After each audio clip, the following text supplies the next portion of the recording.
Bien, hermanos, buenas noches. Vamos a empezar con el segundo tema del curso Guerra Espiritual, así que agradecemos la participación de cada uno de ustedes. Este video va a ser colgado después en la red para que puedan revisar los puntos y los que no han podido entrar en la clase, verlo para que no pierdan y recuperen.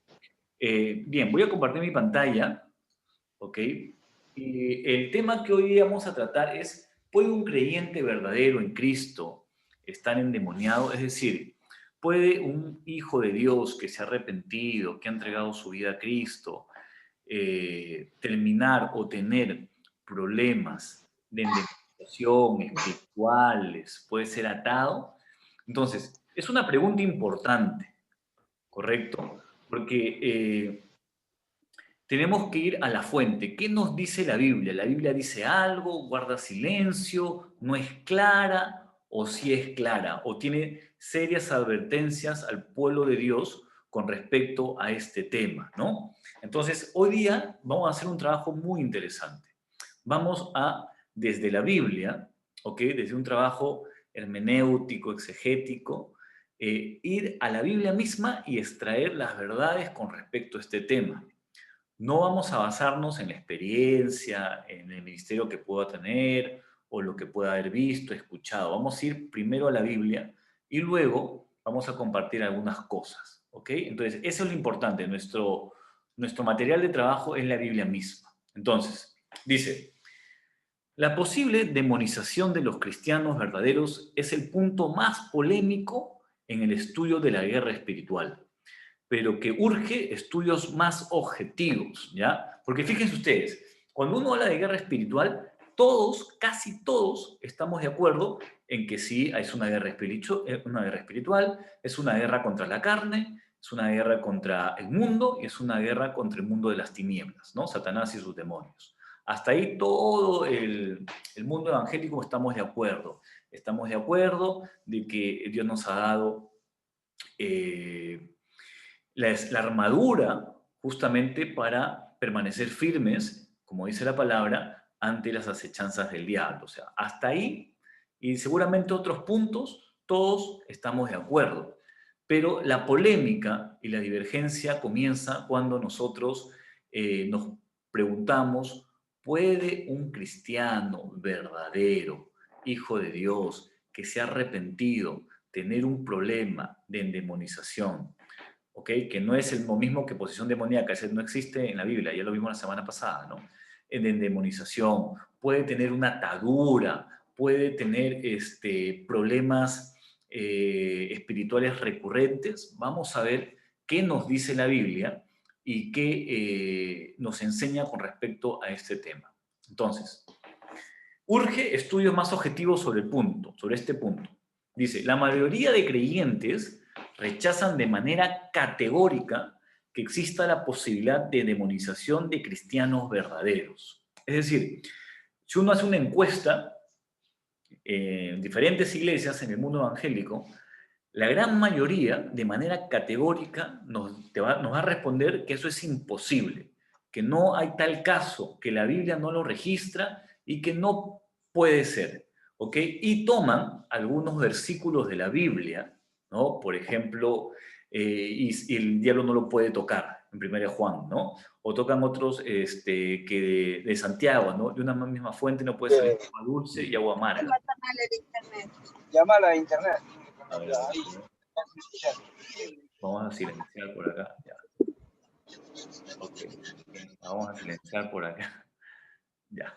Ok, entonces, como les decía, toman textos aislados, ¿ok? Porque esos textos están dentro de un contexto, ¿ok? Están dentro de una porción de la escritura y hay que saber exactamente de qué se está hablando y de qué está tratando el tema.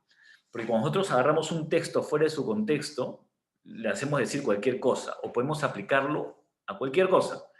Y tenemos que ir, qué es lo que el autor quería darnos a conocer y cuál es el propósito por el cual lo dice.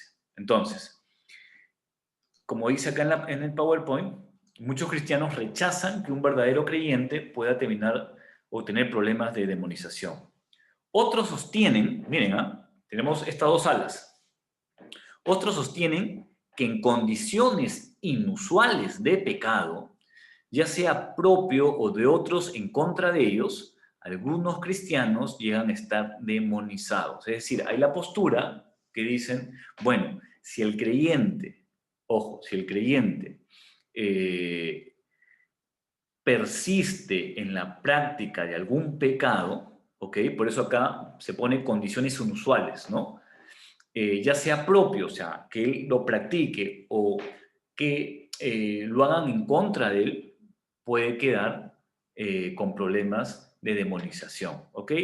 Me explico acá cuando dice ya sea propio o de otros en contra de ellos. Es decir, cuando es propio es la práctica de un pecado, ¿no? Cualquiera de la carne, hechicería, adulterio, fornicación, envidias, etcétera, etcétera. Cuando se dice que es en contra de ellos, por ejemplo, una violación, abuso infantil, los niños que son sacrificados en ritos satánicos, ¿ok? Eso está ampliamente documentado, ¿ok? Entonces estamos hablando de ese tipo, ¿ok? De pequeños, niños, aún pueden ser jóvenes, que son violentados, ¿ok? O que se inflige cierta violencia hacia ellos. Pueden quedar con problemas de ataduras, etcétera, etcétera, ¿ok? Entonces, vemos acá dos posiciones. Aquel sector de los evangélicos que sostiene que es imposible que el creyente pueda quedar endemoniado, y hay otro sector que dice, en circunstancias inusuales, un creyente puede terminar con problemas espirituales de endemonización, atadura, lazo, etcétera, etcétera.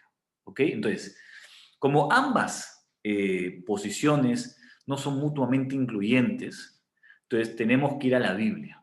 ¿Qué es lo que enseña la Biblia? ¿Qué nos dice la Biblia? ¿Ok? Porque estas dos posiciones son presuposiciones teológicas.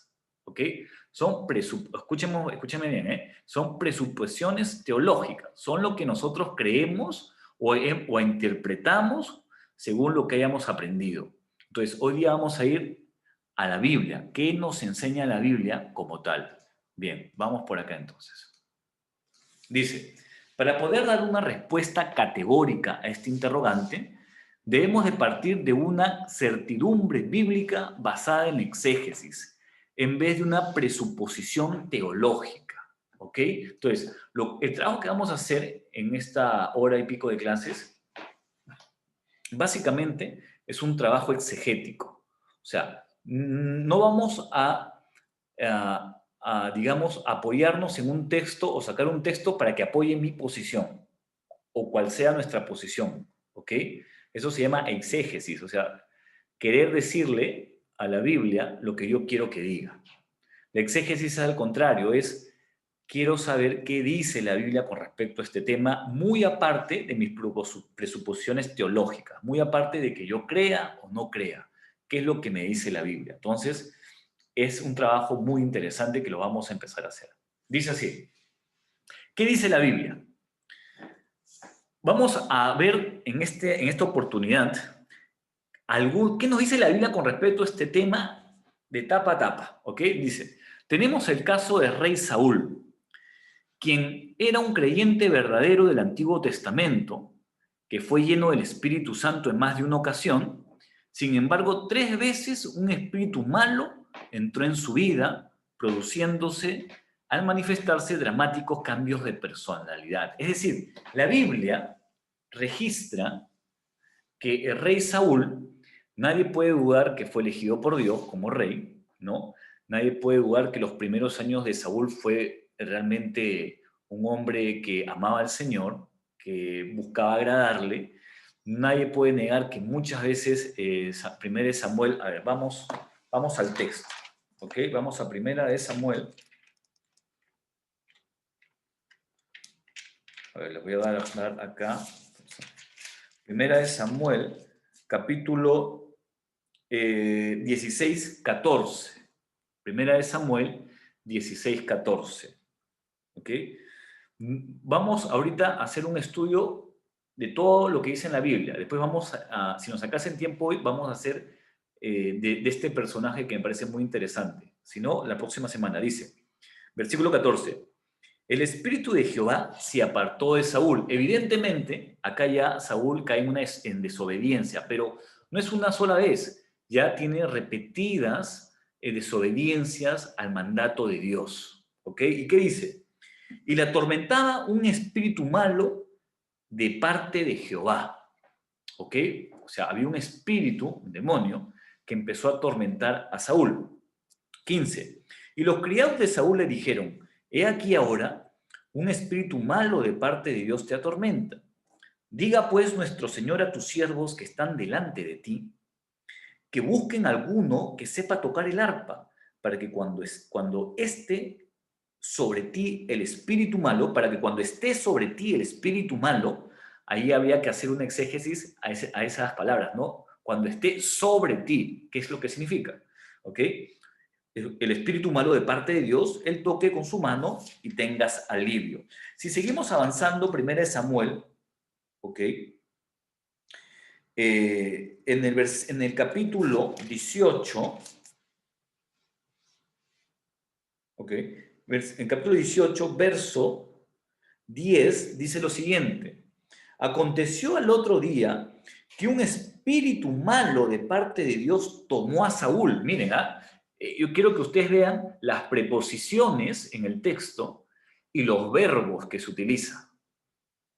Esto lo vamos a ver con detenimiento más adelante, pero esto es digamos, rápidamente queremos ver esto, ¿no? Dice, aconteció el otro día que un espíritu malo de parte de Dios tomó a Saúl y él desvariaba en medio de la casa. ¿Ok? Interesante lo que nos dice.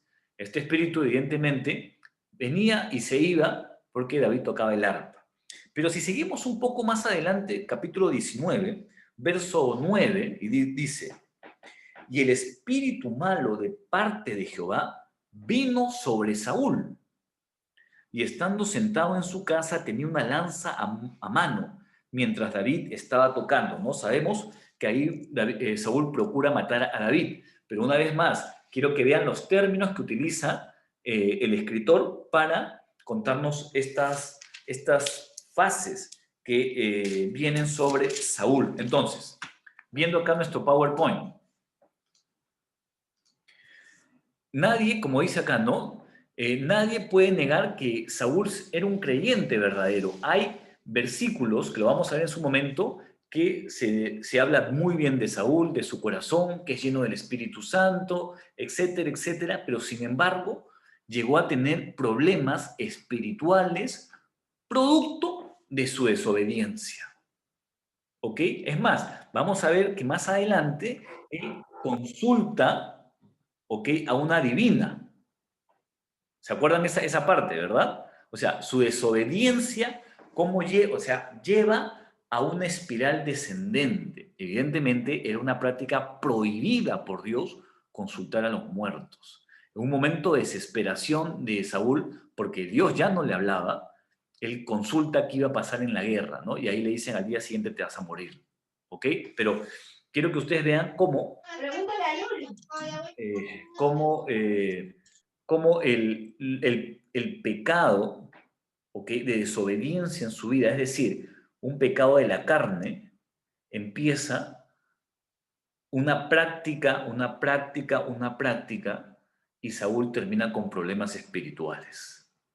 Acá habría que hacer un estudio, que lo vamos a ver más adelante, repito, cuáles son los términos que el hebreo utiliza para definir qué está pasando en la vida de Saúl. ¿Es una endemonización? ¿Es una atadura? Vamos a verlo. Pero este es el primer ejemplo, ¿ok? O uno de los tantos ejemplos en realidad, porque hay mucho antes de Saúl hay otros ejemplos, ¿ok? Pero estoy tomando algunos ejemplos mucho más claros para que veamos esto. Dos, tenemos una advertencia, o mejor dicho, la historia de la rebelde nación de Israel. ¿Ok?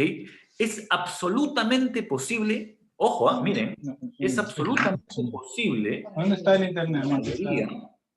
que la mayoría sí, perdón, un segundito. Silvia, ¿me ayudas con los micrófonos, por favor, amiga? En eso estoy, amigo, no te preocupes. Gracias, amiga. Perfecto, ya no me preocupo. Muy amable. Entonces, miren, fíjense. es absolutamente posible que la mayoría de adultos judíos que se habían entregado a la adoración desenfrenada de ídolos estuvieran demonizados. Vamos todos, ¿ok?, a Ezequiel 8. Estamos viendo qué es lo que enseña la Biblia con respecto a este tema, ¿ok? Y vamos a leer todo el capítulo 8. Si alguien de repente lo ha leído y no se acuerda, vamos a ver acá unas verdades tremendas. Estamos hablando de la nación de Israel, el pueblo escogido de Dios y de sus, por así decirlo, sus representantes religiosos, ¿no? Ancianos, sacerdotes, ¿ok? Versículo 1 del capítulo 8, dice así: en el 6º año, en el mes sexto, a los 5 días del mes, aconteció que estaba yo sentado en mi casa, y los ancianos de Judá estaban sentados delante de mí. Y ahí se posó sobre mí la mano de Jehová el Señor. Y miré, y aquí una figura que parecía de hombre. Desde sus lomos para abajo fuego, y desde sus lomos para arriba parecía resplandor, el aspecto de bronce refulgente. Y aquella figura extendió la mano y me tomó por las guedejas de mi cabeza, y el Espíritu me alzó entre el cielo y la tierra, y me llevó en visiones de Dios a Jerusalén, a la entrada de la puerta de adentro, que mira hacia el norte, donde estaba la habitación de la imagen del celo, la que provoca celos. ¿Ok? Fíjense, hay una imagen en el templo. Versículo 4. Y aquí, ahí estaba la gloria del Dios de Israel, como la visión que había visto en el campo. Y me dijo, acá viene la parte central: hijo de hombre, alza tus ojos hacia el lado del norte. Y alcé mis ojos hacia el norte. Y he aquí al norte, junto a la puerta del altar, aquella imagen del celo en la entrada. O sea, había una idolatría en el pueblo de Israel, en el templo. Me dijo entonces, hijo de hombre, ¿no ves lo que estos hacen? Las grandes abominaciones que la casa de Israel hace aquí para alejarme de mi santuario. Pero vuélvete aún y verás abominaciones mayores. Y me llevó a la entrada del atrio y miré. Y aquí en la pared un agujero. Interesante, en la pared un agujero. Y me dijo, hijo de hombre, cava ahora en la pared. Los demonios siempre se camuflan, ¿ok? Y Dios le dice, cava en este agujero que hay, en esta grieta que se ha abierto, ahí cava. Y dice, y cavé en la pared y aquí una puerta. Me dijo luego, entra y ve las malvadas abominaciones que estos hacen allí. Entré pues y miré, y aquí, ojo, y aquí toda forma de reptiles y bestias abominables, obviamente demonios, ¿no? Y todos los ídolos de la casa de Israel, ahí estaban en su festín los demonios, que estaban pintados en la pared por todo alrededor. Y delante de ellos estaban 70 varones de los ancianos de la casa de Israel. ¿Quiénes estaban? La crema innata religiosa de Israel, los ancianos, no estaba el pueblo. Ok. Y Hazanías, hijo de Safán, en medio de ellos, cada uno con un incensario en su mano, y subía una nube espesa de incienso, y me dijo, hijo de hombre, ¿has visto las cosas que los ancianos de la casa de Israel hacen en tinieblas? Cada uno en sus cámaras pintadas de imágenes. Porque dicen ellos, ¿no nos ve Jehová? Jehová ha abandonado la tierra. Me dijo después, vuélvete aún, verás abominaciones mayores que hacen estos. Y me llevó a la entrada de la puerta de la casa de Jehová, que está al norte. Y aquí mujeres que estaban allí sentadas endechando a Tamuz. Tamuz es un demonio, ¿ok? Un principado, ¿ok? Miren, acá está hablando de las mujeres, ¿no? Así es, ¿no? De las mujeres adorando a Tamuz, judías, ¿no? El pueblo de Dios. Luego me dijo, ¿no ves, hijo de hombre? Vuélvete aún. Verás abominaciones mayores que esta. Hasta aquí estamos espantados, ¿eh? Pero dice, hay más, le dice Dios. Y me llevó al atrio de adentro de la casa de Jehová, y he aquí junto a la entrada del templo de Jehová, entre la entrada y el altar, como 25 varones, sus espaldas vueltas al templo de Jehová y sus rostros hacia el oriente, y adoraban al sol, postrándose hacia el oriente. Y me dijo, ¿no has visto, hijo de hombre? Es cosa liviana para la casa de Judá hacer las abominaciones que hacen aquí. Después que han llenado de maldad la tierra, se volvieron a mí para irritarme. He aquí que aplican ramo a sus narices. Pues yo procederé con furor, no perdonará mi ojo, ni tendré misericordia, y gritarán a mis oídos con gran voz, y no los oiré. El pasaje es clarísimo. El pueblo de Israel, a través de la desobediencia y el pecado carnal de la idolatría, ¿ok?, había terminado con serios problemas espirituales. ¿Quiénes? El pueblo, pero la responsabilidad en este texto cae sobre sus dirigentes religiosos. Ah, caray. Entonces, la Biblia me está hablando de algo. ¿Ok? Entonces, estoy ahorita tocando el Antiguo Testamento. Ahora me voy a ir al Nuevo para ver qué otra revelación me está dando Dios. ¿Ok? Pero fíjense ustedes que bajo circunstancias singulares, inusuales de pecado, Saúl tuvo problemas espirituales. La nación de Israel tuvo problemas espirituales. ¿Ok? Acá claramente este capítulo está hablando ya de presencias demoníacas en el templo.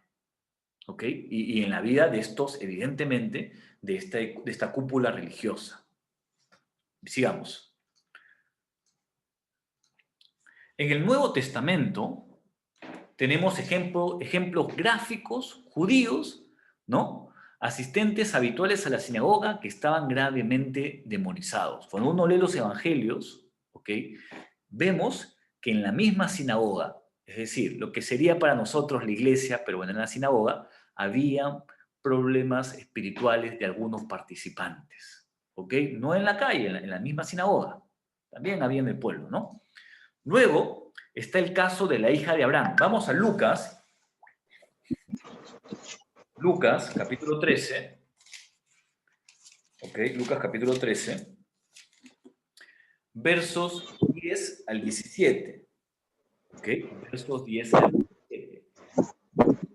¿Alguien podría abrir Juan 8:33 para que me ayude ahí con Juan 8:33?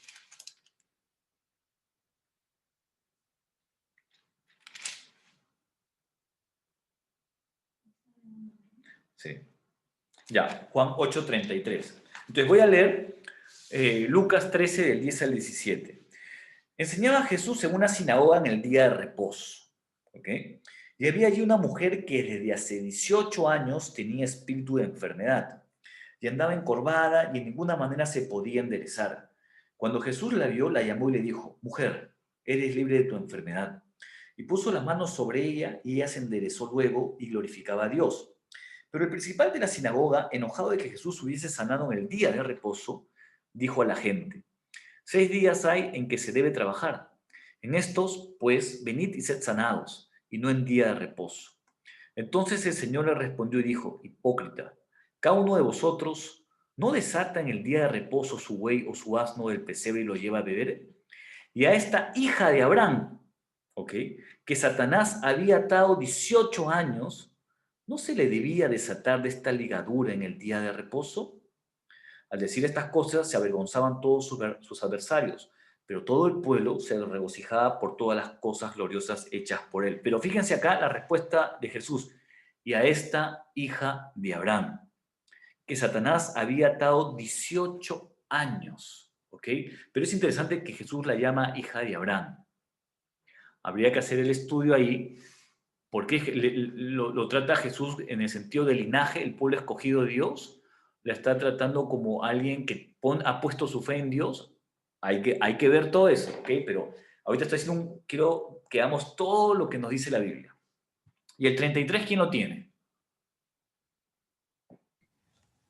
Hola, pastor. Le A ver. respondieron, linaje de Abraham somos y jamás hemos sido esclavos de nadie. ¿Cómo dices tú, seréis libres? Muy bien. Fíjense, mientras que Jesús, es interesante, ¿no? Jesús le dice que esta mujer que tenía un problema espiritual de endemonización le dice, esta es hija de Abraham, ¿no? Y necesita ser liberada. Perfecto. Pero cuando Jesús tiene un choque en Juan 8 con los fariseos y escribas, y el capítulo 8 es uno de los más fuertes en su denuncia de Jesús a los fariseos, ellos, ¿qué argumentan? Nosotros no somos esclavos del pecado, dicen. ¿Por qué? Porque somos hijos de Abraham. O sea, ellos, fíjense, lo que están diciendo es, nosotros no tenemos ningún problema con el pecado, nosotros no tenemos ningún problema con el mundo espiritual, si queremos extenderlo, porque somos hijos de Abraham. O sea, como si ser hijos de Abraham los libraría de cualquier consecuencia de andar en la carne, como lo andaban, dicho sea de paso. ¿Ok? Entonces, a veces, nosotros decimos, ¿no? Es que soy hijo de Dios, ¿no? Ya me convertí, entregó mi vida a Cristo, me bauticé, todo. Por el simplemente hecho de que soy hijo de Dios, puedo jugar con el pecado sin que me dañen. Eso es una mentira. ¿Ok? Eso es una justificación, por último, para andar en pecado. Pero la Biblia nunca enseña eso, que porque nosotros somos hijos de Dios, tenemos permiso para ir pecando y pecando. ¿Ok? No es la lección o la enseñanza bíblica. ¿Ok? Pero quería que vean esa manera, cómo ellos utilizaron este argumento. Somos hijos de Abraham, y punto. El caso de la familia demonizada de la iglesia, Hechos 5.3. A ver, Hechos 5.3. Vamos a Hechos 5.3. Dice así, o del 1 para entrar al contexto, ¿sí? Pero cierto hombre, llamado Ananías, con Zafira su mujer, vendió una heredad y sustrajo del precio, sabiéndolo también su mujer. Y trayendo solo una parte, la puso a los pies de los apóstoles. Y dijo Pedro, Ananías, ¿por qué llenó Satanás tu corazón para que mintieses al Espíritu Santo y sustrajeses del precio de la heredad? Es decir, ojo, es muy interesante la construcción gramatical que utiliza acá Lucas, un médico, yo sé de paso, para expresar. Y lo vamos a ver acá en el software, voy a ponerles acá en la pantalla para que ustedes vean cuál es la construcción gramatical que hace Lucas de este episodio, ¿ok? Ahorita les voy a compartir, estoy acá abriéndolo. Hechos 5.3, ¿ok? Hechos 5.3. A ver, me dicen si pueden ver mi pantalla. Acá está. ¿Ahí lo ven? Sí. Muy bien. Entonces, espera, acá estaba más. Hechos 5.3. Ahora sí. Muy bien. Voy a sacar esto por acá. Muy bien. Fíjense. Ok, ahí está. Espérenme. Ahora sí. Ya, ok. Fíjense. Acá está el griego y acá está la traducción a Reina Valera del 60, ¿no? Y dijo Pedro, Ananías, ¿por qué llenó Satanás tu corazón? Fíjense acá. Miren, y dijo Pedro a Ananías, ¿por qué? Le pregunta, llenó. Miren, la palabra que es plero, que es plenitud, o sea, hacer repleto, atiborrar, llenar, proveer, completar, cumplir, etcétera, etcétera, ¿ok? Pero fíjense en qué modo está. ¿Qué dice acá, Flor? ¿En qué modo está? Acá en el mouse. Indicativo. Ya, ¿y qué expresa el indicativo en el griego?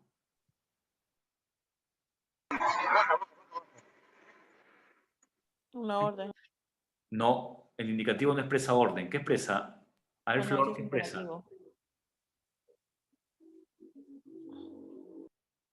Expresa un hecho real, ¿ok?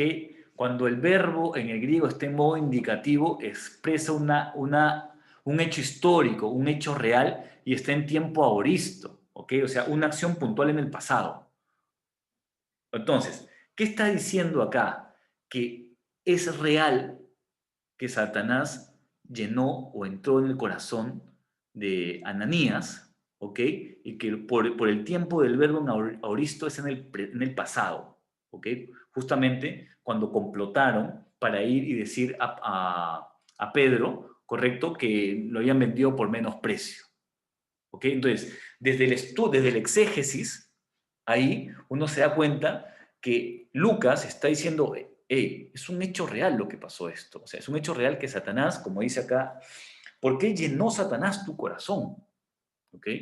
O sea, evidentemente, acá hay un problema espiritual en el corazón de Ananías y Zafira, para que mintieses al Espíritu Santo.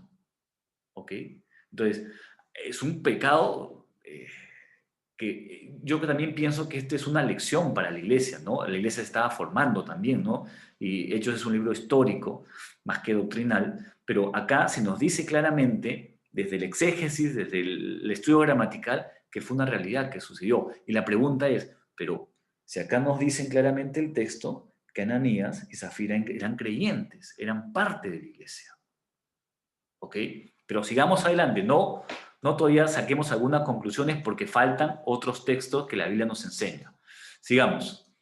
Bajo ciertas condiciones de pecado, el creyente puede quedar bajo el lazo del diablo. 1 Corintios 5:5. Vamos a ver qué dice 1 Corintios 5:5. ¿Ok? Entonces tenemos acá 1 Corintios 5:5. Dice, en el 4, ¿no? En el nombre de nuestro Señor Jesucristo, reunidos vosotros y mi espíritu, con el poder de nuestro Señor Jesucristo, el tal sea entregado a Satanás para destrucción de la carne, a fin de que el espíritu sea salvo en el día del Señor Jesús. Es decir, ¿qué había sucedido acá? Que esta persona había caído en un pecado con la esposa de su papá, ¿ok? Porque el versículo 1 dice, de cierto se oye que hay entre vosotros fornicación, y tal fornicación cual ni aún se nombre entre los gentiles. Miren, la iglesia. Tanto que alguno tiene la mujer de su padre. O sea, imagínense, ¿ok? Imagínense a qué punto había llegado la iglesia de Corinto. Fornicación desenfrenada, que ni aún se mencionaba entre los gentiles. Y creemos que si nosotros andamos en estas prácticas de pecado, de la carne, porque somos hijos de Dios, no tendremos consecuencias. Evidentemente, acá Pablo dice, el tal sea entregado a Satanás. O sea, y los verbos que se utilizan en el original son fuertes, ¿ok? ¿Cuál era el propósito de esto? Que se arrepienta. Después vemos, me parece que en la segunda carta de Corintios, que este hombre se arrepiente, ¿no? Y Pablo le dice que regrese a la comunión de la iglesia, no lo dejen, que no se pierda, que la tristeza no lo gane y termina perdiéndose, ¿ok? Entonces, pero el propósito acá de la entrega a Satanás, o sea, el término no es algo, pecó hermano, vamos a disciplinarlo en la iglesia. No, el término acá se ha entregado a Satanás, que es diferente a una disciplina de la iglesia, ¿no? Ahí la Biblia nos enseña las diferencias. Acá el término es contundente por la práctica del pecado. O sea, que era una práctica ya. Cosa que la Biblia no enseña que el creyente debe estar en eso. ¿Ok? Vamos a otro pasaje. Para que ustedes veamos. 1 Timoteo 1:20. A ver, ¿qué nos dice 1 Timoteo 1:20 con respecto a este tema? 1:20, digamos, desde el 18, ¿correcto? Desde 1 Timoteo 1:18 dice, este mandamiento, hijo Timoteo, te encargo, para que conforme a las profecías que se hicieron antes en cuanto a ti, milites por ellas la buena milicia, manteniendo la fe y buena conciencia, desechando la cual naufragaron en cuanto a la fe algunos, de los cuales son Himeneo y Alejandro, a quienes entregué a Satanás para que aprendan a no blasfemar. ¿Ok?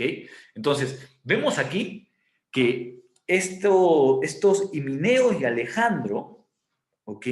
Pablo también nos entrega a Satanás, producto seguramente de una conducta, porque dicen, ¿no? Que habían dejado la fe, ¿no? Naufragaron en la fe, ¿ok? Puede ser por algún pecado en particular, etcétera, etcétera, pero que Pablo dice, los he entregado a Satanás, ¿ok? Evidentemente con la finalidad de un arrepentimiento.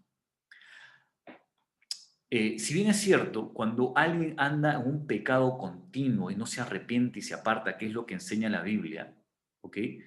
Abre evidentemente a puertas a demonios, al mundo espiritual de las tinieblas. Pero también Dios lo utiliza de esta manera para que el creyente se arrepienta. Porque si no, si lo deja en este estado se va a perder, pues evidentemente, ¿no? Muy bien, sigamos con otros pasajes acá para que veamos qué nos dice, qué nos sigue diciendo la palabra de Dios.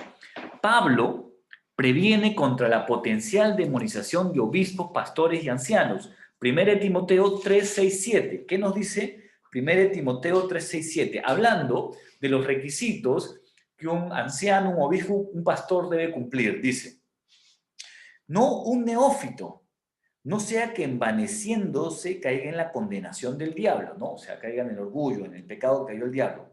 También es necesario que tenga buen testimonio de los de afuera, para que no caiga en descrédito y en lazo del diablo. O sea, es interesante que acá, ¿cuál es digamos, el pecado? El orgullo. ¿Ok? El orgullo. Acuérdense que Satanás cayó por el orgullo. ¿Ok? Entonces, ¿qué está diciendo Pablo? Ten cuidado, si vas a poner a alguien al ministerio, que no sea neófito, ¿no? Que tenga su buen recorrido en la fe, para que no caiga en lazo del diablo. Y cuando usted estudia, vamos a ponerlo acá en el original, para que vean ustedes la construcción gramatical también del griego. ¿Ok? Acá voy a poner 1 Timoteo. 1 Timoteo 3:7. A ver, me avisan si lo ven, por favor. Bien, ahí está, 1 Timoteo 3:7. También es necesario que tenga buen testimonio de lo afuera para que no caiga en descrédito y en lazo del diablo. Es necesario también buen testimonio que tenga de los de afuera para que no caiga en descrédito, ya, caiga acá, ¿ok? Fíjense, ¿ah? A ver, yo le pregunto a Flor porque sé que Flor está manejando ya griego. ¿Ok, Flor? Fíjense, acá, Flor, la palabra es caiga y está en modo subjuntivo. ¿Sí? El subjuntivo, ¿qué expresa el subjuntivo en el griego? Una probabilidad. Probabilidad. Muy bien. O sea, acá, ¿qué está diciendo Pablo? Excelente. El subjuntivo es una probabilidad. Que si tú pones a alguien neófito en el ministerio, hay la probabilidad, o sea, puede que suceda, que caiga. Por eso lo pone en subjuntivo y en tiempo aoristo. O sea, un hecho puntual, que caiga en lazo. ¿Ok? Y el lazo acá es pagis, bueno, trampa, truco, estratagema, etcétera, etcétera, etcétera, del diablo, diabolos. ¿Ok? Entonces, acá, por ejemplo, según el análisis gramatical, sí dice que si tú pones un neófito en el ministerio, hay la probabilidad que caiga en el lazo del diablo. ¿Por qué pecado? El versículo 6 lo dice, por el orgullo, ¿no? Porque empieza a creerse, yo soy el papá de Tarzán, la mamá de Tarzán, qué sé yo, ¿no? Entonces, se dan cuenta que siempre, como vimos la semana pasada, los pecados carnales, ¿ok? Cuando no son puestos bajo los pies de Cristo y uno toma la decisión de alejarse, de no practicar, son puertas abiertas. Pero ¿qué más nos dice la Biblia? Tenemos que ser contundentes acá. El enigma de las diaconisas influenciadas por demonios. 1 Timoteo 5:15. Ahí nomás en un capítulo, 2 capítulos más adelante. ¿Qué es lo que dice? Fíjense ustedes acá, ¿ok? En 1 Timoteo 5:15, del 14, ¿ya? Dice, quiero pues que las viudas jóvenes se casen, críen hijos, gobiernen su casa, que no den al adversario ninguna ocasión de maledicencia, porque ya algunas se han apartado en pos de Satanás. ¿Ok? O sea, acá es Pablo, ¿no? Pablo le está dando a Timoteo, evidentemente, unas reglas para que administre la iglesia.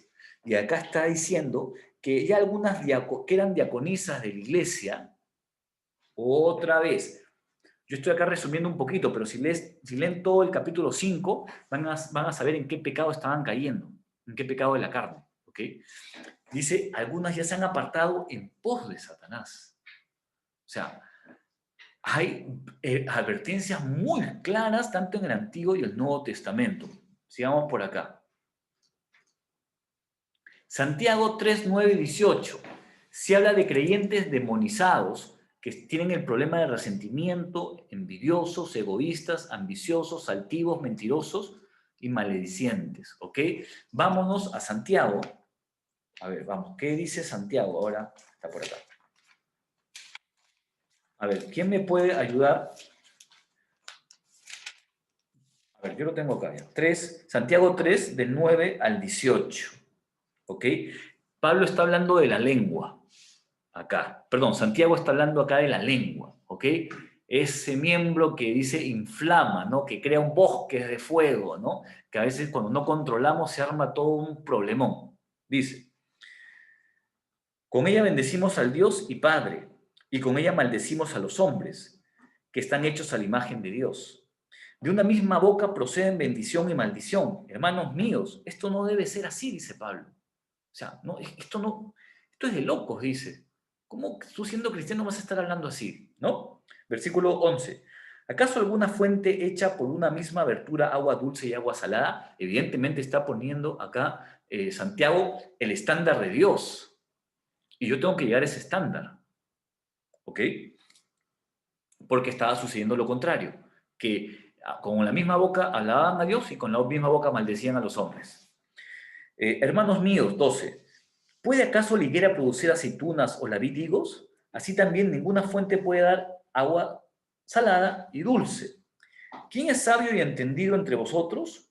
Muestre por la buena conducta sus obras en sabia mansedumbre. Pero si tenéis, ojo, miren estos pecados de Gálatas 5, de la carne.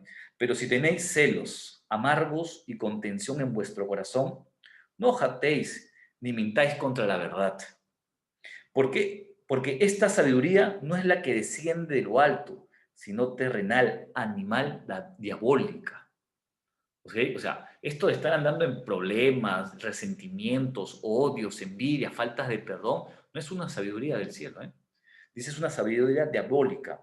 Porque donde hay celos y contención, ahí hay perturbación y toda obra perversa. Qué interesante, ¿no? Lo que dice Pablo. Santiago. Pero la sabiduría que es de lo alto es primeramente pura, después pacífica, amable, benigna, llena de misericordia y de buenos frutos, sin incertidumbre ni hipocresía. Y el fruto de la justicia se siembra en paz para aquellos que hacen la paz. ¿Ok? O sea, acá una vez más el escritor está juntando los pecados de la carne, y estos ya no son los groseros, ¿no? Ya no son los que en la iglesia señalamos. Estos son los que muchas veces en la iglesia los camuflamos, ¿no? Envidia, bueno, ya hermana, ¿no? Celos, ¿no? No es un adulterio, no es una fornicación y lo disciplinamos, no.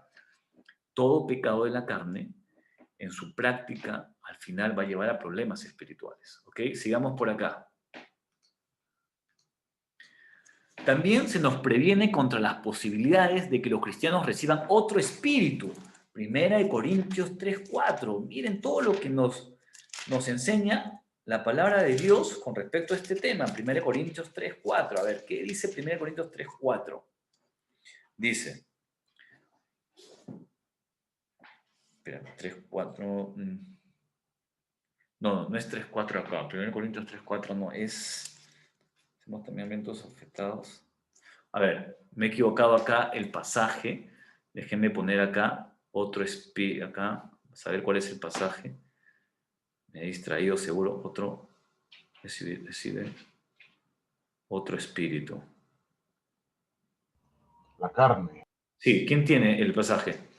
11:4. Perdón, es 11:4. Sí, 2 de Corintios 11:4. Ahí me he equivocado. Ajá, perdone, ahí voy a cambiarlo para mandar la diapositiva, ¿ok? Es 2 de Corintios 11:4. Pero del 3, ¿ya? Vamos a leer del 3 para que miren cómo Pablo argumenta todo esto, ¿no? Dice, ya, pero temo que como la serpiente, hablando a la iglesia de Corinto, está hablando a la iglesia, pero temo que como la serpiente con su astucia engañó a Eva, vuestros sentidos sean de alguna manera extraviados de la sincera fidelidad a Cristo.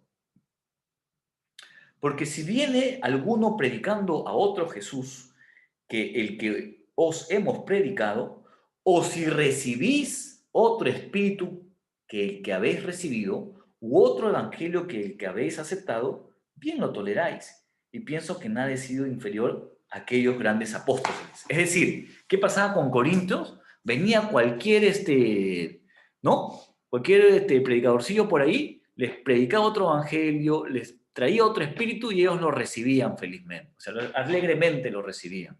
Y Pablo que decía, cuidadito, cuidadito si alguien viene predicando otro evangelio, herejías, ¿no? Que van a lo que nos advierte 1 Timoteo 4:1, ¿no? En los posteros tiempos, algunos apostatarán de la fe escuchando doctrina de demonios, ¿ok? Entonces, hay una seria advertencia ahí. ¿Qué más nos dice la Biblia? Por último, tenemos la advertencia acerca de los creyentes, de que los creyentes puedan entregar un área de sus vidas a Satanás a conciencia o por descuido. Efesios, ¿ok? Eso lo vimos la semana pasada, pero es bueno que lo podamos ver. Efesios 4:27, hablando del enojo, de la ira descomunal, ¿verdad? Dice, desde el 26, airaos, pero no pequéis. No se ponga el sol sobre vuestro enojo, ni deis lugar al diablo. Quiero que vean acá, quiero que vean mi pantalla, y acá les he puesto lo que dice Vine. Vine es el diccionario expositivo de palabras en el Nuevo y Antiguo Testamento. Es este que tengo acá. A ver, les voy a mostrar, si alguien de repente quiere después adquirirlo, es este. Con este y con este Strong, lo utilizamos mucho en hermenéutica, ¿ok? En exégesis. Nos ayuda a saber de qué palabra exactamente está utilizando el escritor bíblico, y si ya quieren ser pro, master, su diccionario teológico del Nuevo Testamento quiten, ¿ok? Ya con eso olvídense, vamos a tener el concepto claro. Pero fíjense acá, ¿qué es lo que dice Vine? Dice, ni deis lugar al diablo, dice Pablo. La palabra lugar, no deis lugar, es topos en el griego. Es de la que se deriva topografía, lo que nosotros conocemos como topografía. Vine dice, ¿ok?, que se utiliza para indicar una región o localidad de un lugar que ocupa alguien o algo, ¿ok?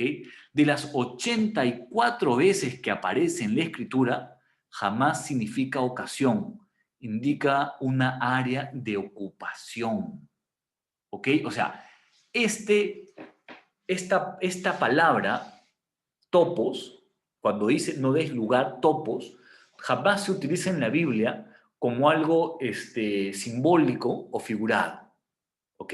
Se utiliza para describir un lugar, un espacio que alguien lo ocupa o que muchos lo ocupan.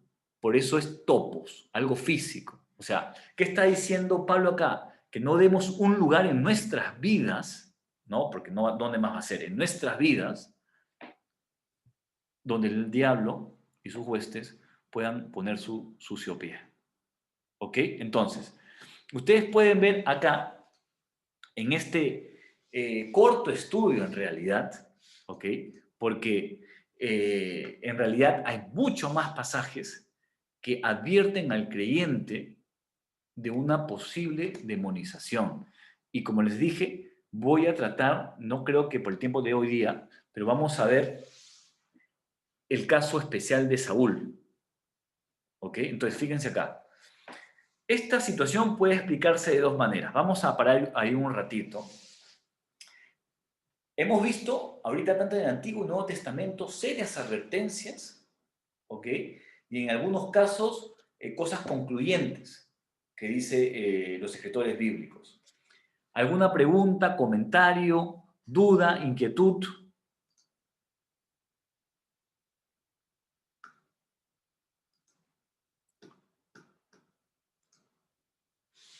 ¿Está todo claro ahí?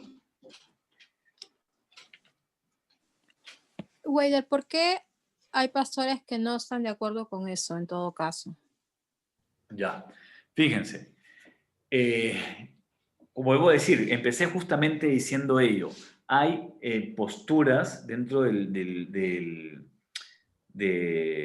cuerpo evangélico que dicen, no, es imposible que un creyente pueda ser endemoniado. Y otros dicen, no, bajo ciertas circunstancias especiales de pecados persistentes puede. Ok, básicamente, ¿en qué se basa esto? En la hermenéutica. Es decir, tú vas a interpretar los textos según lo que tú creas. Entonces, ¿cuál es el problema con eso? Que si yo interpreto los textos fuera de su contexto y no le aplico la hermenéutica bíblica, o sea, los principios hermenéuticos, podemos decir un montón de cosas. Por ejemplo, uno podría decir, el Ministerio de Liberación ya no existe más, eso era para los apóstoles, para la época de Pablo, y ahora ya no existe. ¿Ok? Entonces, ya no, el cristiano no tiene lucha con el reino de las tinieblas. Pero ahí no está aplicando la hermenéutica correcta. ¿Por qué? Porque entonces, si eso es así, entonces Efesios 6 ya no tendría razón de ser, ¿verdad? Porque si ya pasó esa era, esa dispensación de la lucha espiritual, entonces, ¿de qué me sirve tener la armadura de creyente ahora? Para nada, ¿no? Entonces, básicamente yo creo que son posturas más teológicas, ¿ok? Son presuposiciones teológicas más que exégesis de la misma palabra, ¿no? Algunos dicen, no, es que el Espíritu Santo, si está en el creyente, no puede ser habitado por un demonio. Entonces, ¿qué te dice la hermenéutica? Bien, demuéstrame bíblicamente que eso es así, que la palabra dice que no puede haber eso. Entonces, ahí, por ejemplo, ya entramos al terreno del exégesis, o sea, ahí ya no entramos al terreno de que, bueno, es mi experiencia, a mí me parece, a mí me enseñaron, etcétera, etcétera. Sí, Seu. Oiga, ¿qué tal? Buenas noches a todos también. Quería una consulta acerca de 1 Timoteo, cuando leíste del 1, del 18 al 20, acerca de blasfemar, que indicaban acerca para que aprendan a no blasfemar. Acerca de esa palabra ya habíamos hablado anteriormente, quizás, ¿no? ¿Qué tipo de blasfemia entonces estábamos hablando aquí, en este pasaje? Sí, pero este pasaje no tiene nada que ver con Mateo 12 de blasfemia contra el Espíritu Santo. Ya No, nada que ver, Seba. Ahí sí no Ya, podemos aplicar, por listo. hermenéutica no podemos aplicar. Acá blasfemia Ya. es que maldecían, o sea, no nos dices exactamente qué pecado de blasfemia, si maldecían a Cristo, no sabemos, pero no tiene nada que ver con la blasfemia del Espíritu. Ya, oiga, gracias. Ajá. Hermano, una consulta. Hermano Orlandito. Sí, muchos líderes dicen cuando uno comienza, no, el creyente comienza a leer la Biblia, comienza su liberación, ¿no? Bueno, Ajá. eh, cuando hay problemas de conducta, ¿no? Una persona creyente, yo tengo entendido que, por ejemplo, ¿no? Se dice que todo empieza por casa. Por ejemplo, no, si el hijo es alcohólico porque el papá ha sido alcohólico, ¿no? Si el hijo es drogo porque tiene familia que son drogos, ¿no? Si el hijo es agresivo porque los papás o mamá es agresivo. En ese caso estamos hablando de conducta de la persona, Claro. en el cual también se puede decir que tiene problemas, traumas emocionales. Claro. La pregunta sería, ¿no? ¿Los traumas emocionales de las personas se puede considerar como influencia espiritual demoníaca? Como dije la primera clase, ¿no? Puede que sí, puede que no. ¿Ok? O sea, como el registra la Biblia, toda enfermedad es producto de reino de las tinieblas. No. Hay enfermedades que son físicas y punto, ¿no? Pero hay registro, como hemos visto hoy día, en que las enfermedades eran producidas por demonios, como la mujer que estaba 18 años encorvada. Claramente Jesús dice que Satanás la tenía atada, ¿no? Entonces, lo mismo diría yo, hay problemas emocionales de trauma que pueden ser producto de una emoción fuerte, por ejemplo, ¿no? Les cuento un poco mi caso, ¿no? Yo vi un accidente de tránsito, fallecer la mamá de un muy buen amigo, mi mejor amigo de colegio, ¿no? Entonces, evidentemente, después de meses tuve lo que los doctores, psicólogos llaman un choque, ¿cómo dicen? Postraumático, ¿no? Un shock postraumático, o sea, en ese momento ni lloré, ni me puse mal, etcétera, etcétera, ¿no? Porque en ese momento lo que se necesitaba era ayudar, no ponerse de nervios ni llorar, ¿no? Lo ayudé, me lo llevé el bombero todavía me dice, ayúdame a cargarlo, o sea, tuve que hacer todo eso, ¿ok? Pasaron las semanas y tampoco lloraba. ¿Por qué? Porque me había quedado con ese shock. Después de mucho muchos meses, ya sentí la pegada, ¿ok?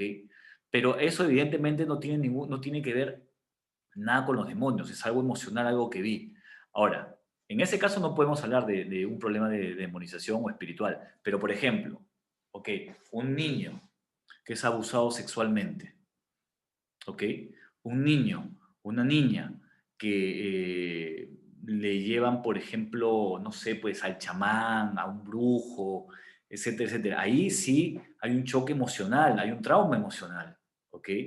Ahí estamos hablando de cosas fuertes, o sea, no estamos hablando ya de juegos, ¿no? Ahí sí puede haber un problema de demonización. Entonces, ¿cómo se traduce eso en el niño? Miedo, nervios, preocupación, ansiedad, ¿no? O sea, ahí sí podría haber problemas. Por eso digo, ¿no?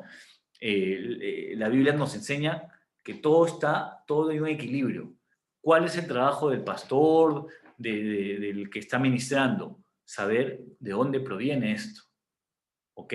O sea, no es que alguien viene a mí a mi oficina, ¿no? A conversar y yo, está endemoniado, ya ven para acá. No, para nada.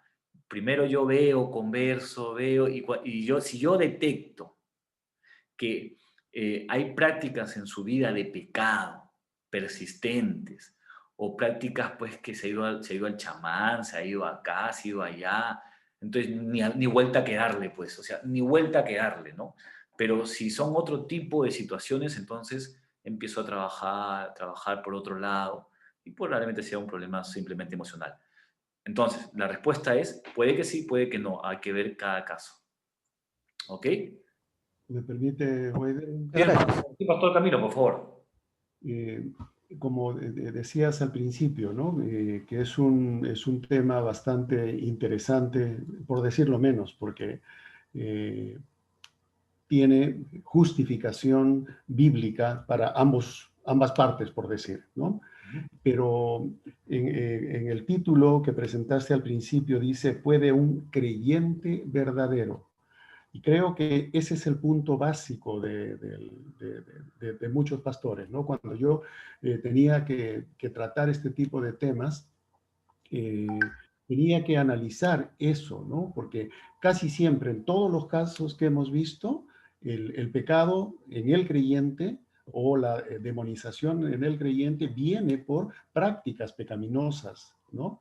Que están ocultas, ¿no? Que aparentemente nadie se da cuenta, pero el Señor las ve. Entonces, al entrar en esas prácticas, el creyente deja de ser un creyente verdadero en el sentido de estar consagrado al Señor, buscarlo como el Señor quiere, servirlo, obedecerle en todas las cosas. Si el creyente abandona estas prácticas gloriosas de servicio al Señor, definitivamente está expuesto a que su testimonio sea enlodado, aprovechando Satanás justamente este tipo de cosas, ¿no? Por esto, el problema está en la palabrita, el creyente verdadero. ¿Quién es el creyente verdadero, no? Así es, así es, así es, exacto. O sea, lo que estamos tratando de decir acá es lo siguiente, que el creyente va a buscar siempre buscar a Dios, va a buscar siempre consagrarse al Señor, va a buscar el hecho de agradarle a Él, ¿correcto? Pero puede suceder que por ignorancia, ¿ok? Puede suceder que por descuido de su vida espiritual o por cualquier otro motivo o porque lo decide así. Miren, a ver, yo conozco casos, ¿ok? Por ejemplo, eh, yo conozco casos de líderes que en un arrebato de locura, ¿ok? Un arrebato de locura, se pelearon con su esposa, se fueron a la calle y se acostaron con una prostituta. Creyentes, líderes, ¿ah? Líderes. Uno puede decir, pero ¿cómo lo hizo? ¿Ok? Líderes así fuertes en la iglesia. Y casos conocemos, ¿no? Hay casos mundiales terribles que se han destapado, ¿ok? La pregunta ¿es un creyente verdadero? Si es un creyente verdadero. En sus 5 minutos de locura, no sé qué habrá pasado por su cabeza, hace esa práctica. Una prostituta se mete. Creemos, o sea, que porque simplemente ya un hijo de Dios no va a tener problemas, eso es imposible. Porque mucho más el pecado sexual, como lo vamos a ver ahora, el pecado sexual te haces uno con esa persona. Entonces, si hay transferencia física, emocional, también hay transferencia espiritual. ¿Ok? Ahora, eso es en un punto, o sea, para que un creyente llegue a tener problemas espirituales es porque hay una práctica de pecado en su vida o ha hecho una locura, pues. ¿Ok? Ha hecho una locura. Yo he conocido creyentes en la consejería que por presión de la universidad, ¿no? O sea, jóvenes, ¿no? Se drogaron, por ejemplo. Algunos no tuvieron ningún problema, otros sí. O, por ejemplo, jugaron Ouija, porque la presión de los amigos, creyente, o sea, yo sé que era creyente, ¿no? Entonces, como hay otros casos que he tratado de niños, por ejemplo, ¿no? O sea, estamos hablando de 9, 8 años, que conscientemente ellos no buscaron el pecado, más bien fueron, ¿cómo decirlo? Fueron inducidos al pecado. Sus padres los llevaron al brujo porque se sintieron mal, porque estaban asustados, ¿ok? Entonces, ese niño quedó con problemas espirituales. Se entregó a Cristo creyente, bueno, algunos niños sí, otros no, pero ese niño no buscó, ¿ok? Tener esa condición. Fue la ignorancia de sus padres, sus creencias que llevaron a eso al niño, ¿ok? Entonces, la demonización del creyente siempre, o sea, está asociada a las escrituras a un problema constante de pecado, o sea, de abrir puertas. O sea, no es que yo día peco y se me mete un demonio, no es así, ¿ok? Estamos hablando de práctica, práctica, práctica. Si se dan cuenta, todo es práctica, ¿no? En todos los pasajes que hemos visto, práctica, práctica, práctica, abrir puertas, dar lugar al diablo, dar esto, el otro. Entonces, yo lo que creo es que el creyente no puede ser endemoniado si es que él no lo permite, es decir, si es que no cae en conductas pecaminosas que la palabra de Dios condena. Entonces, en ese sentido hay que tener mucho cuidado cómo andamos. Por eso hay cantidad de advertencias en la palabra de Dios. ¿Ok? ¿Hay alguna otra pregunta? ¿Está claro hasta ahí? Bien, yo en esta parte, antes de seguir avanzando, quiero, desde el punto de vista bíblico, hemos visto las serias advertencias que Dios tiene en su palabra, ¿ok? Sobre este tema. Pero quiero ahora darle paso al hermano Renato, ¿ok? Que él nos pueda contar desde el punto de vista del ministerio, de la práctica ministerial que él tiene, ¿no? Hemos seguido juntos, pueda compartir un poco cómo se ve este tema. Bien, hermano, buenas noches. ¿Cómo están? Bueno, es una alegría y gozo poder estar reunido con ustedes, escuchar a Weider, y sí, ¿no? Como Weider bien decía, se está hablando acerca de la lucha espiritual desde un punto de vista bíblico y escritural, definitivamente, pero también es bueno ver las experiencias, ¿no? Como les comenté la semana pasada, nosotros no podemos hacer una doctrina en base a experiencias, porque no es correcto.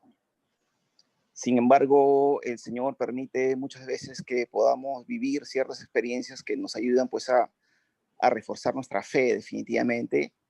Y el Señor nos hace ver cosas sobrenaturales que uno ni se imagina, pero con un propósito muy definido, ¿no? Algo que yo aprendí en los años que estuve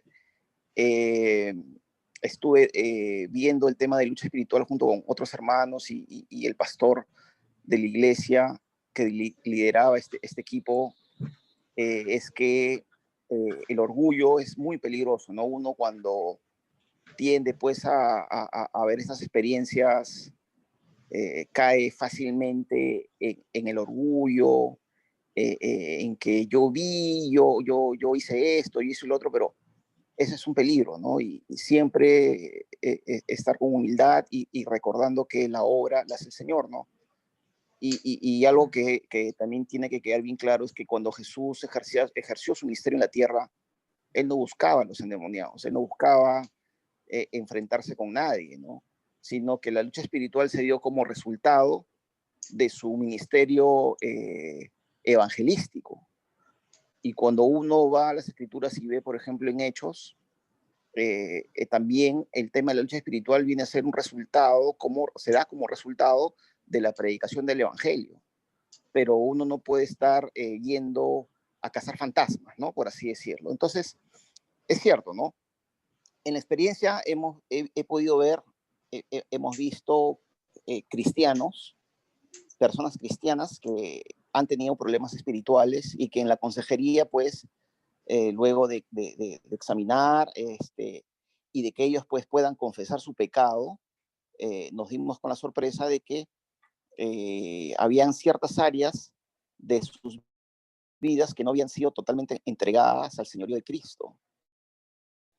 Y esto se evidencia, ¿por qué? Porque cuando un pecado se repite y se repite y se repite y no hay victoria en ese pecado, entonces uno comienza a sospechar de que hay una atadura espiritual y también ahí hay cierta, digamos, influencia demoníaca en la vida de ese hermano o esa hermana, ¿no? Y les puedo contar el caso de una hermana mayor que fue a la consejería porque no tenía victoria en ciertas áreas de su vida, y cuando confrontamos al enemigo, al demonio, y le preguntamos cómo es que había entrado, o cuál era la puerta por la que había entrado ese demonio, había sido el cigarro.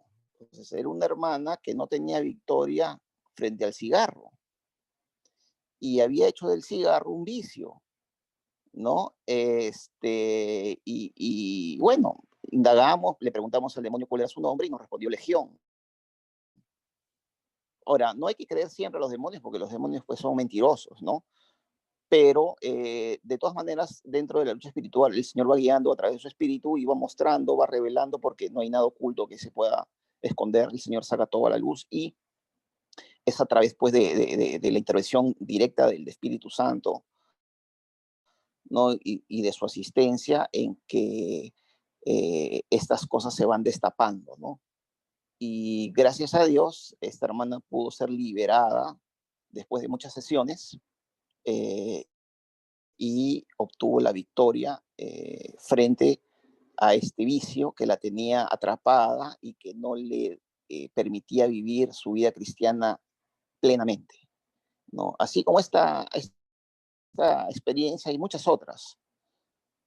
Y definitivamente, pues la experiencia es respaldada por lo bíblico, ¿no? Eso es lo importante, ¿no? La palabra de Dios, las escrituras, qué es lo que dicen al respecto, y no tiene, en ningún momento tiene que contradecir la experiencia o al revés, ¿no? La experiencia no tiene que contradecir para nada lo que la escritura afirma, ¿no? Eso es lo que yo les puedo contar en esta oportunidad.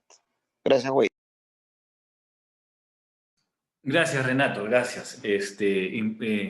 Muy importante lo que nos comenta Renato, porque sí, miren, nosotros no nos basamos por experiencias, ¿verdad? O sea, las experiencias son relativas, pero la experiencia tiene que ir acorde con la palabra de Dios, ¿no?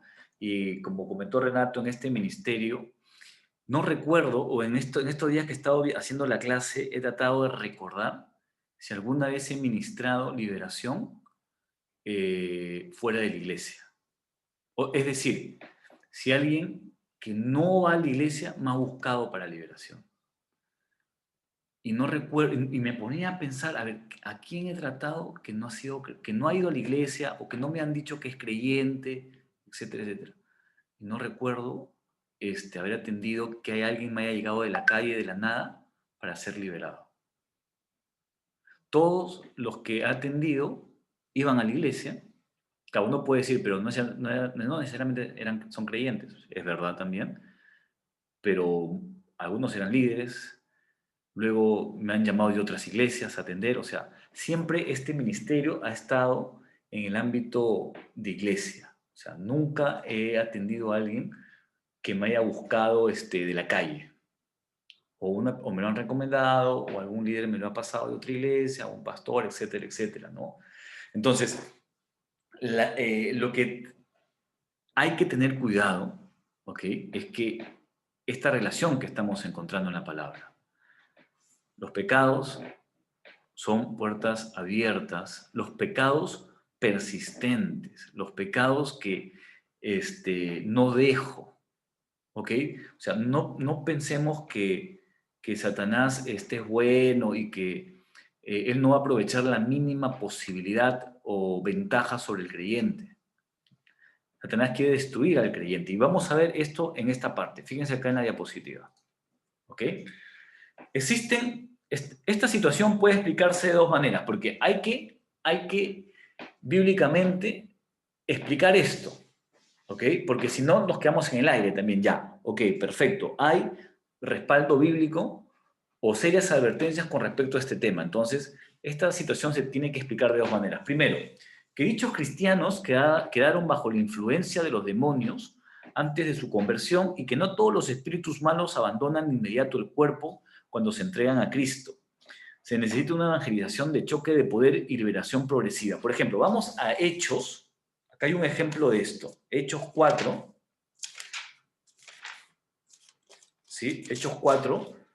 Perdón, Hechos 8 del 4 en adelante. Voy a leerlo para que ustedes puedan ver acá.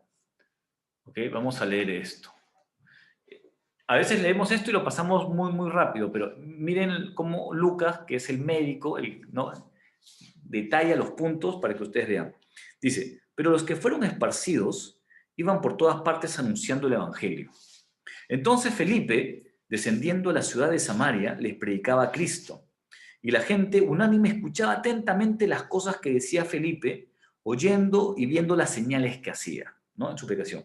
Porque de muchos que tenían espíritus inmundos, salían estos dando grandes voces, y muchos paralíticos y cojos eran sanados. Así que había gran gozo en aquella ciudad. Es decir, que muchas de estas personas, al escuchar el evangelio, se convertían y quedaban liberados de un espíritu inmundo. Está clarísimo el texto ahí. Pero miran, dice acá, pero había un hombre llamado Simón, que antes ejercía la magia en aquella ciudad. O sea, es una persona que antes de convertirse estaba metido en el mundo de las tinieblas, ¿correcto? Claro está el pasaje ahí. Y había engañado a la gente de Samaria haciéndose pasar por algún grande. A este oían atentamente todos, desde el más pequeño hasta el más grande, diciendo, este es el gran poder de Dios. Y le estaban atentos porque con sus artes mágicas les había engañado mucho tiempo. O sea, era un farsante, pues, ¿no? Era un mago que engañaba a la gente. Pero cuando creyeron a Felipe, que anunciaba el evangelio del reino de Dios y el nombre de Jesucristo, se bautizaban hombres y mujeres. ¿Qué dice? También creyó Simón mismo, y habiéndose bautizado, estaba siempre con Felipe, y viendo las señales y grandes milagros que hacían, estaba atónito. O sea, mira, este Simón que andaba en el reino de las tinieblas, pero no como en el estado de que todos estaban antes, sino que estaba metido en la magia, ¿ok? En todo este mundo oscuro. Escucha la predicación de Felipe, ve todo lo que sucede en la ciudad y se convierte. Y no solamente se convierte, se bautiza. ¿Ok? Porque el texto dice eso, que se bautiza. Ahora, vamos a darle una ojeada acá al software. ¿Ven ahí mi pantalla? ¿Sí lo ven o no? Sí. Ya, Sí. Hechos 8, 13, ¿verdad? Vamos a ver qué nos dice Hechos 8, 13. Ya, dice. También creyó. Ok, vamos a ver cómo utiliza acá la palabra de Dios mismo, creyó. Miren, te lo ponen en modo indicativo y la palabra es pisteu, de pistis, de fe, ¿no? Tener fe, tener confianza, confiar. Entonces dice creyó. Lo dice en modo indicativo, o sea, que es una certeza que él entregó su vida a Cristo, que creyó, tuvo fe, y lo dice en modo aoristo, o sea, fue un hecho puntual en el pasado. Punto, se acabó. Y habiéndose bautizado, ¿ok? Este es un participio, está en aoristo, o sea, que está describiendo que o sea, pasó por las aguas del bautismo en un acto único que es tiempo aoristo. Ya, ok. Entonces, aquí no podemos haber duda de que él creyó y se bautizó, porque el texto sí lo dice. Dice, cuando los apóstoles que estaban en Jerusalén oyeron en Samaria, habían recibido la palabra de Dios. Enviaron allá a Pedro y a Juan, los cuales habiendo venido oraron por ellos para que recibiesen el Espíritu Santo, porque aún no había descendido sobre ninguno de ellos, sino que solamente habían sido bautizados en el nombre de Jesús. Entonces les imponían las manos y recibían el Espíritu Santo. Cuando vio Simón, ojo, acá está el Simón que creyó, que se bautizó. Cuando vio Simón que por la imposición de las manos de los apóstoles se daba el Espíritu Santo, les ofreció dinero. Ajá. Diciendo, dadme también a mí este poder para que cualquiera a quien yo impusiere las manos reciba el Espíritu Santo. Entonces Pedro le dijo, tu dinero perezca contigo, porque has pensado que el don de Dios se obtiene con dinero. No tienes tu parte ni suerte en este asunto, porque tu corazón no es recto delante de Dios. ¿Ok? No le dijo que no era creyente, no le dijo eso, le dijo que tu corazón no es recto delante de Dios. Pero mira lo que le dice Pedro,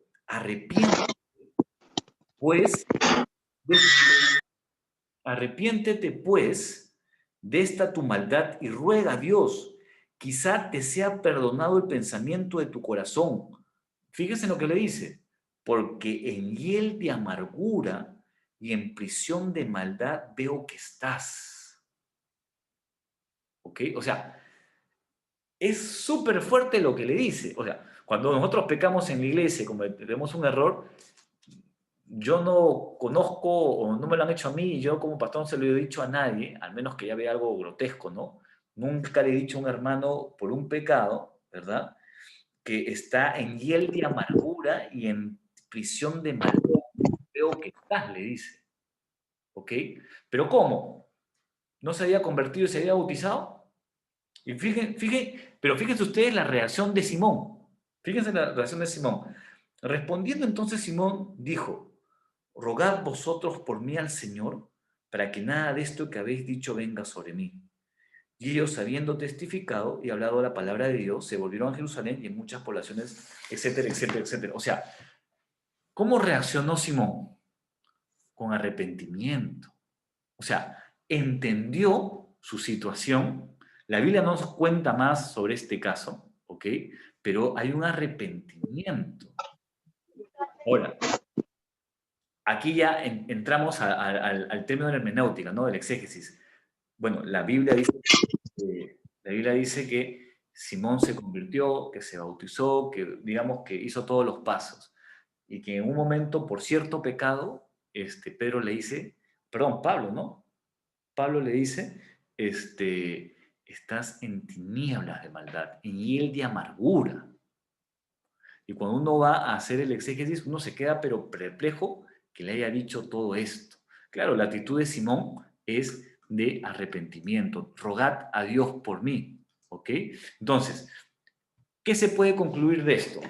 Que puede haber casos en que dependiendo, ojo, dependiendo cuán involucrado esté la persona que se convierte con el mundo de las tinieblas, puede ser necesario que pase por un proceso de liberación.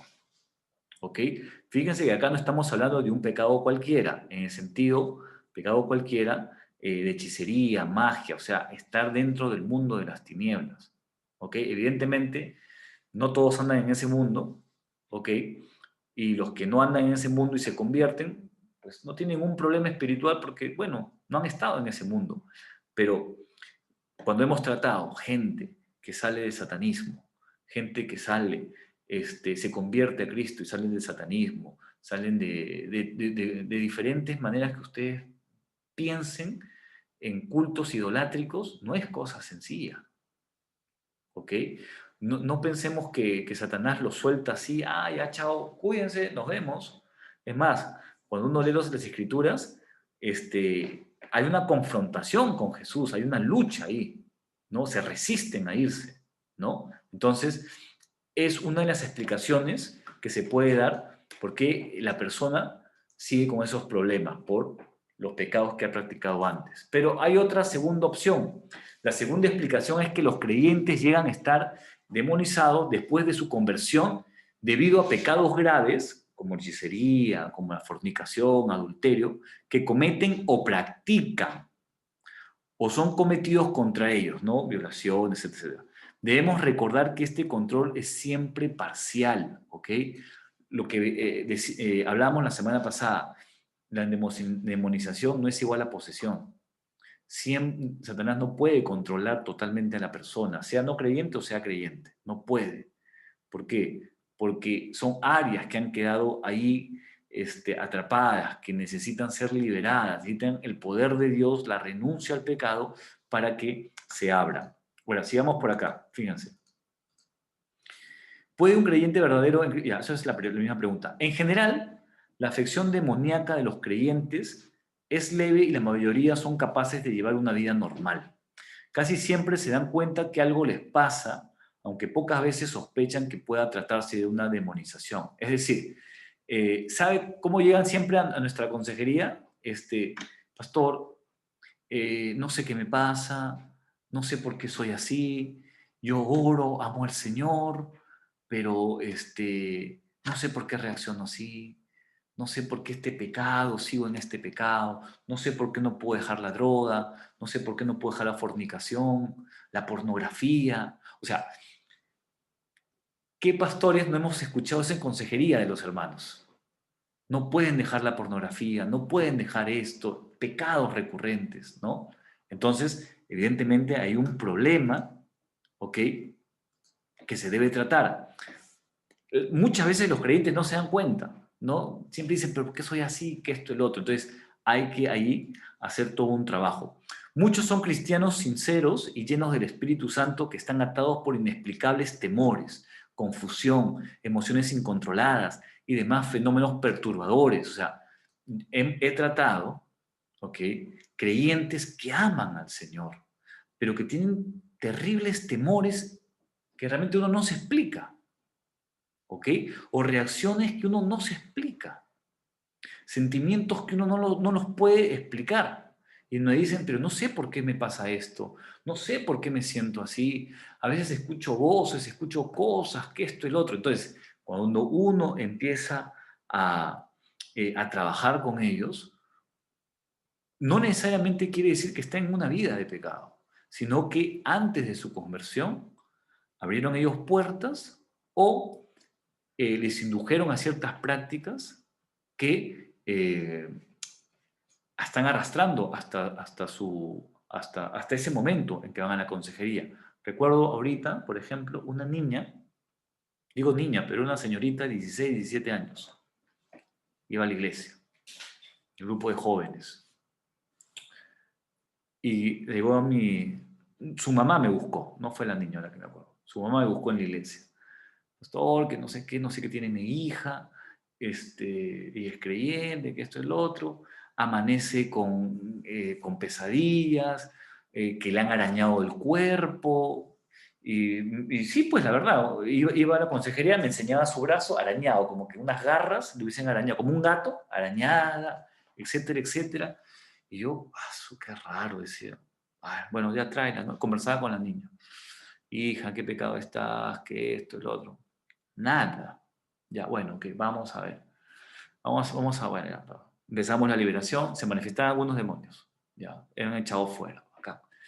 Y la hija, ¿estás bien? Sí, adelante. Y a la semana regresaba. No, estoy en lo mismo, miren, otra vez me han arañado, ¿qué esto? Entonces, oración, mucha oración, Señor, sabiduría para tratar este caso, porque no todos son los casos iguales. Hasta que en una de las reuniones en el proceso, llamo al papá y la mamá. No, es que yo ya no sé qué pasa acá, digo, o sea, siéntense. Y la mamá me confiesa, fíjense, o sea, ¿cómo es? ¿No? La mamá confiesa que esta niña, al nacer, los primeros meses, había sido, eran de provincia, había sido dedicada a una diosa del mar, del río, no sé de qué. ¿ok? En provincia, ¿ok? Porque tienen todas estas formas, estas tradiciones, ¿no? Y ahí descubrimos cuál era el problema. O sea, había una conexión, no necesariamente que ella lo había deseado, sino por ignorancia de los padres. Y evidentemente cuando fuimos ahí a esa área, ahí estaba el demonio, se manifestó, casi no destruyó la oficina pastoral, etcétera, etcétera. Pero cuando ella, en el proceso, renuncia a esto, ella le hicimos orar, Señor, te pido perdón, yo no lo busqué. Yo no fui quien, era una bebé, una niña, pero yo renuncio a esto. Así se fue el demonio. ¿Ok? Entonces, por eso es que este ministerio, correcto, es un ministerio que uno tiene que tomarlo con mucha compasión, porque es terrible, es muy doloroso ver a creyentes o gente que está en nuestra iglesia perturbada, atormentada, ¿no? Y justamente es parte del ministerio. Dice, con frecuencia hay ciertos pecados que dominan sus vidas, ya sea por una manifestación abierta de la actividad pecaminosa o en el terreno de pensamientos. Casi la totalidad de los creyentes afligidos por demonios pelean en 4 áreas primarias de pecado, aunque estas áreas puedan existir sin que haya demonización, o sea, pueden ser áreas ahí que no tienen ningún problema espiritual, siempre implican cierto grado de actividad demoníaca. Ellas son, o sea, estas áreas tenemos que cuidar mucho. Prácticas o fantasías sexuales ilícitas fuera de control, o sea, si hay pecados sexuales, pornografía, masturbación, no sé, adulterio, fornicación y todas las cosas semejantes que habla Gálatas, hay que tener mucho cuidado. ¿Ok? Porque cantidad de creyentes he visto que han terminado con problemas espirituales por relaciones sexuales ilícitas. Jóvenes, el grupo de jóvenes, siempre caen por ahí, ¿no? ¿Ok? Con la amiga de la universidad o con la misma chica de la iglesia, que esto y lo otro. En los mejores de los casos, los dos eran creyentes y no hubo un problema espiritual demoníaco, ¿no? Porque eran creyentes. Pero el chico se metió con la amiga de la universidad porque en un momento, ¿no?, de debilidad, y la chica se había metido con 100 chicos atrás. Y esos 100, tú sabes Dios con quién se habrá metido. Problema de endemonización, problema espiritual. Entonces, esa área sexual tiene que tener mucho cuidado porque justamente la Biblia no dice, ¿ok?, que el creyente se hace solo uno con otro creyente. No dice eso la palabra. Dice que cuando uno tiene una relación sexual con alguien, se hacen uno. ¿Ok? Entonces, no es exclusivo para el creyente. Esto se da en términos humanos, ¿verdad? Ok, ¿cuál es otra puerta a través de los pecados de la carne que uno puede abrir? La ira, la amargura, el odio, la rabia y rebelión muy arraigadas, que a menudo dan como resultado impulsos destructivos, autodestructivos o ambos, ¿ok? O sea, los pecados, la falta de perdón, el odio, resentimiento, contiendas, etcétera, etcétera, son puertas abiertas, ¿ok?, o que el creyente empieza a abrir para que hayan problemas espirituales, ¿ok? Entonces, por eso, y es curioso, ¿no?, que Jesús dice, vuestro Padre les perdonará vuestros pecados si ustedes también perdonan vuestros pecados, ¿no? O sea, el perdón tiene que ser una cosa natural del creyente. No podemos vivir ahí con resentimientos, odios entre padres e hijos, hijos y hermanos, o sea, entre hermanos, entre familiares, entre los mismos miembros de la iglesia, como pasaba en Corinto, ¿correcto? Entonces, estas son áreas que uno tiene que cuidar mucho, porque vemos en muchos de los casos que trabajamos una sensación de rechazo, culpabilidad, falta de autoestima, indignidad y vergüenza, que estas áreas van asociadas a un maltrato en la niñez. ¿Ok? Esos padres que rechazan, lastiman, violan a sus hijos y terminan con problemas emocionales, problemas de autoestima, de depresión, o sea, tener mucho cuidado. Los que tenemos hijos pequeños tenemos que cuidarlos mucho. El enemigo busca destruir desde temprana edad a estos pequeños, ¿no? Sigamos por acá. una extraña atracción por el ocultismo y el mundo de los espíritus con frecuencia, pero no siempre acompañada de un deseo de poder ilícito sobre las circunstancias o las demás personas. O sea, si como creyente uno tiene ese deseo del oculto, de investigar y qué sé yo, olvídense. O sea, eso es una puerta totalmente abierta al mundo espiritual, ¿ok? Que no va a traer nada bueno. O sea, vuelvo a repetir, he tratado casos de creyentes, jóvenes, adultos, que se metieron a ver películas de terror, se metieron a jugar tablas Ouija, se metieron a jugar juegos ocultistas, leer libros ocultistas, etcétera, etcétera. ¿Por qué? Obra de la carne, hechicería, magia, todo eso, ¿no? ¿Cómo no creen que van a tener problemas? Están jugando con el pecado, ¿ok? Y acá, se me está yendo la hora. ¿Cómo? Ya, voy a parar acá, ¿ok? Porque son más de las 10, ¿ok? Y tengo un par de diapositivas más, pero lo vamos a hacer la semana pasada. Si hay alguna pregunta, este es el momento.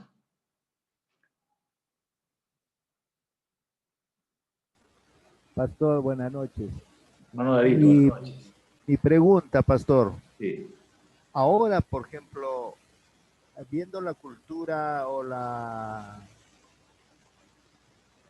iglesia del Señor en nuestra patria, por decir, tiene diferentes, el medio sociocultural en que se ha desarrollado. Ajá. Generalmente las personas, en el caso mío, por ejemplo, yo pertenezco a la zona de Huánuco, tenemos tradiciones quizás de medicina ancestral, ¿no? Y muchos hemos tenido esa praxis cuando hemos sido niños.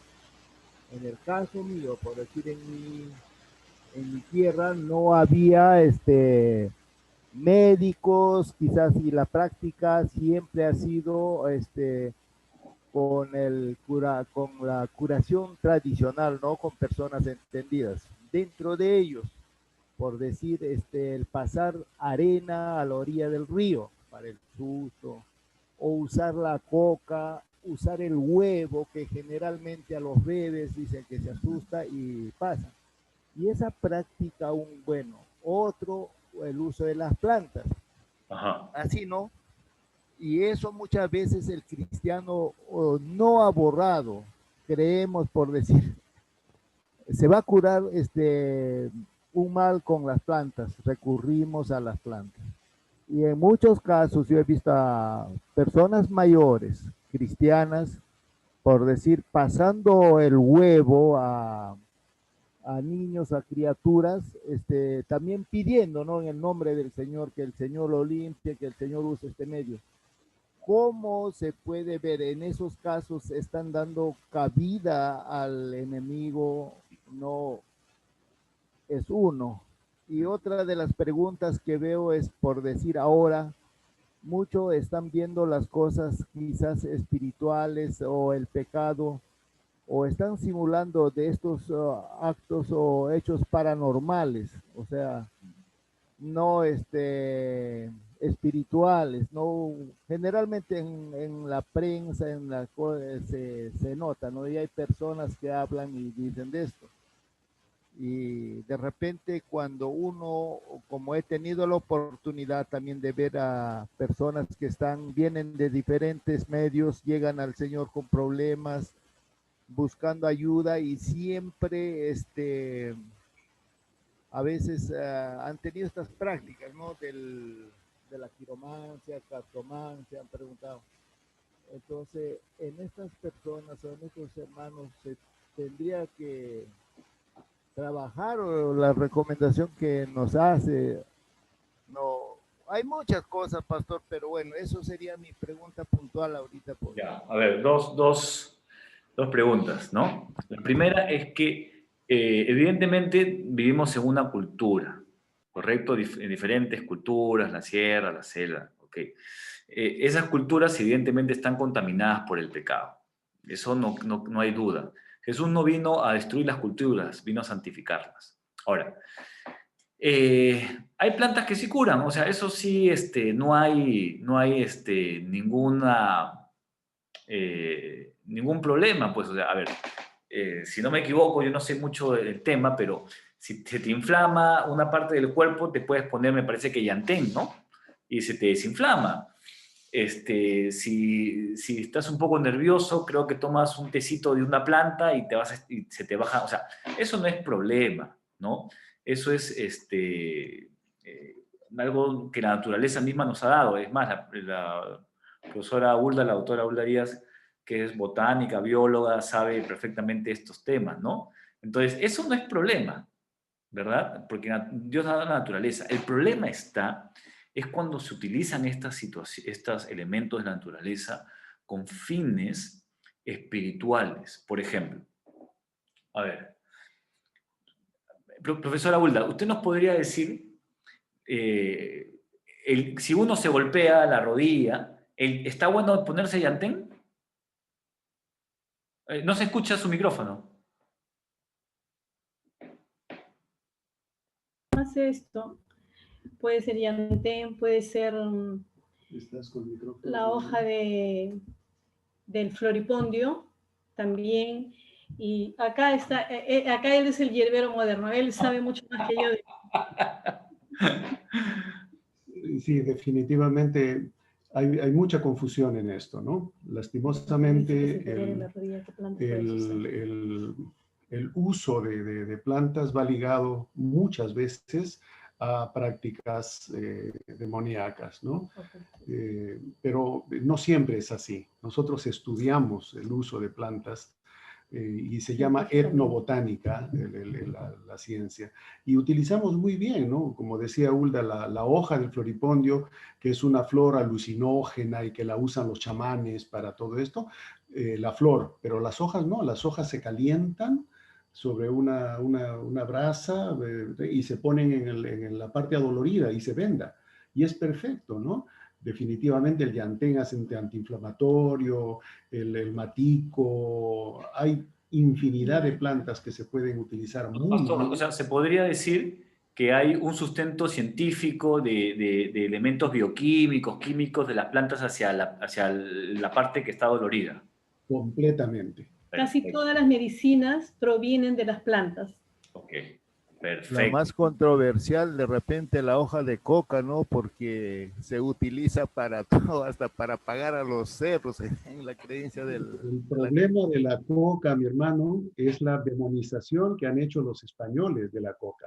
La hoja de coca es maravillosa realmente, no es una droga. La hoja de coca tiene fósforo, magnesio, vitaminas, tiene muchísimas cosas positivas muy buenas, ¿no? Y si uno pudiera realmente usarla como se usaba antiguamente, sería maravilloso. El problema es que se ha satanizado porque se ha utilizado para las drogas y a la gente después de la conquista española no se le daba de comer y lo único que les permitían era chachar y chachar y chachar y la gente se enfermaba, estaban anémicos, tuberculosos y todo el mundo le echaba la culpa a la coca, pero nunca les daban de comer, era lo único que podían hacer, ¿no?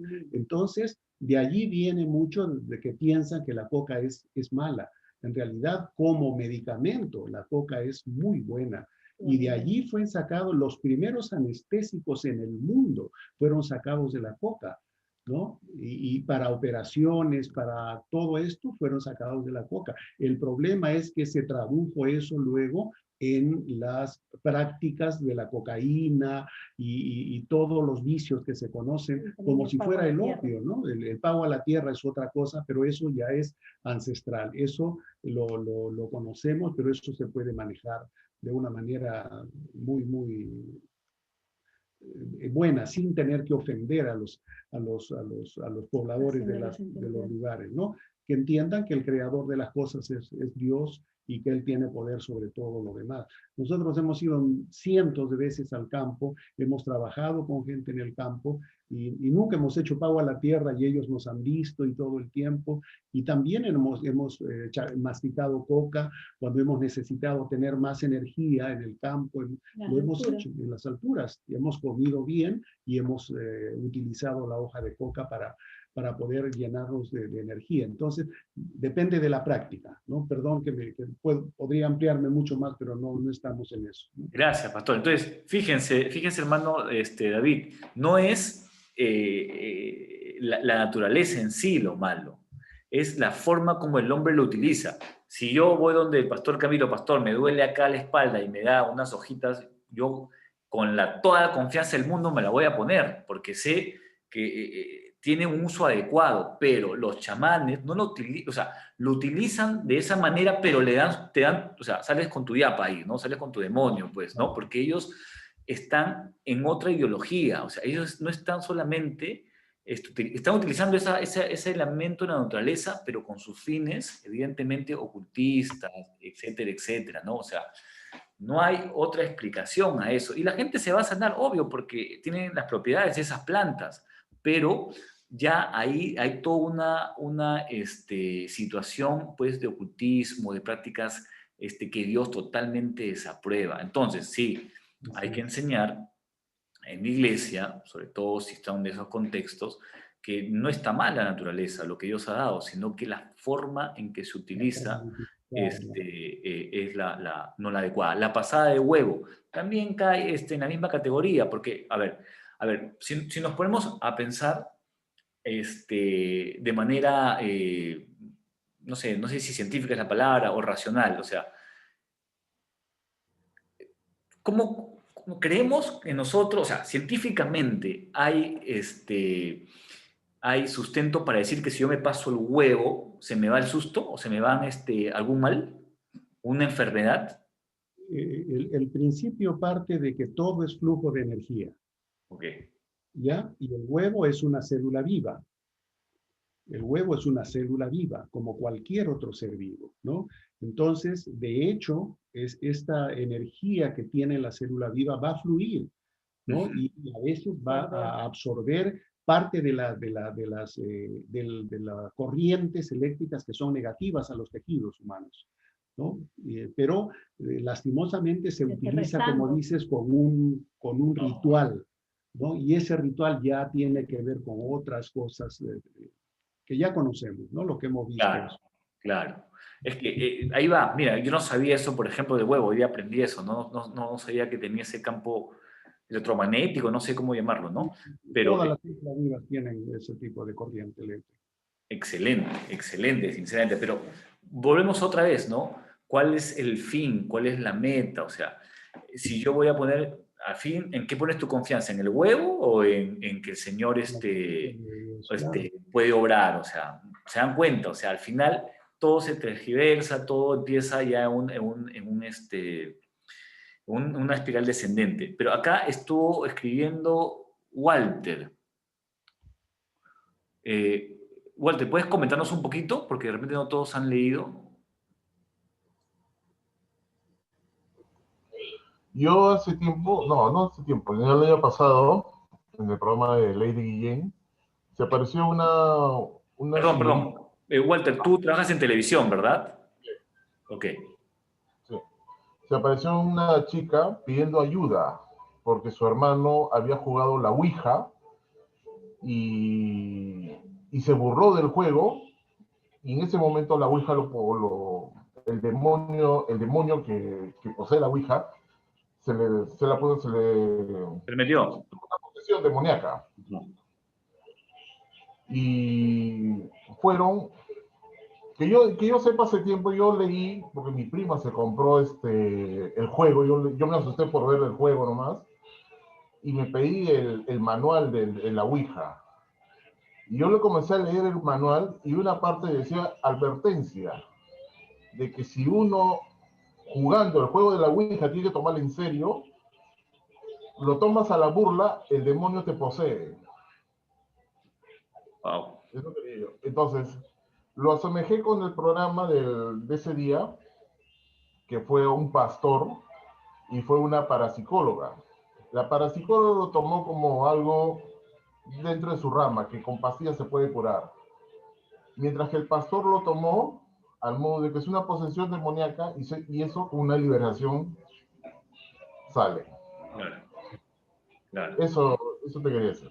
Ok, perfecto. O sea, ya está claro, ¿no? O sea, yo creo que lo que debe quedar claro, Sebu, dinos, Sebu. Sí, pastor. Y bueno, quería consultar acerca de, por ejemplo, del huevo, ¿no? Perdón que hemos retrocedido un poquito, pero esas acciones, por ejemplo, se le hacen a niños que por ejemplo, no tienen conciencia, son muy pequeñitos o no tienen ni siquiera idea qué es lo que están haciendo con ellos.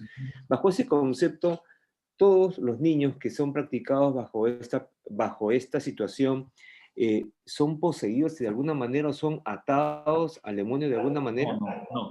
No necesariamente, o sea, acuérdense que lo que estamos viendo acá son prácticas, o sea, son o sea, no porque tú pecas, se me pone la computadora, no porque tú pecas una vez ya es que va a entrar alguien, no, estamos hablando acá de pecados recurrentes, o sea, una práctica del pecado.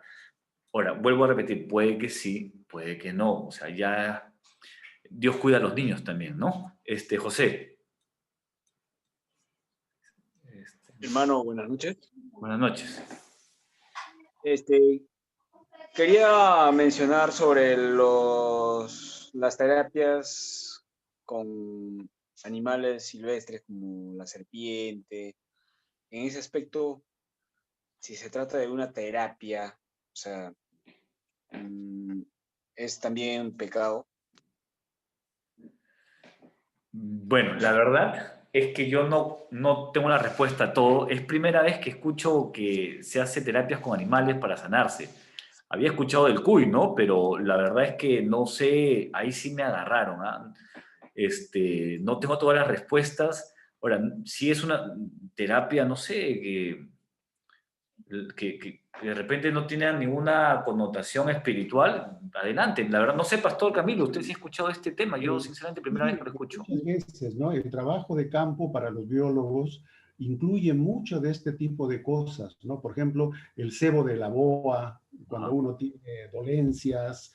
En realidad es igual el cebo de la boa que el cebo de la gallina, en todo caso, ¿no? Porque es cuestión de calentar del músculo, no tiene nada que ver si es de la boa o de un animal, de otro animal cualquiera, pero el problema, como estamos viendo, es que va acompañado con rituales. Eso no se hace solamente por sobar.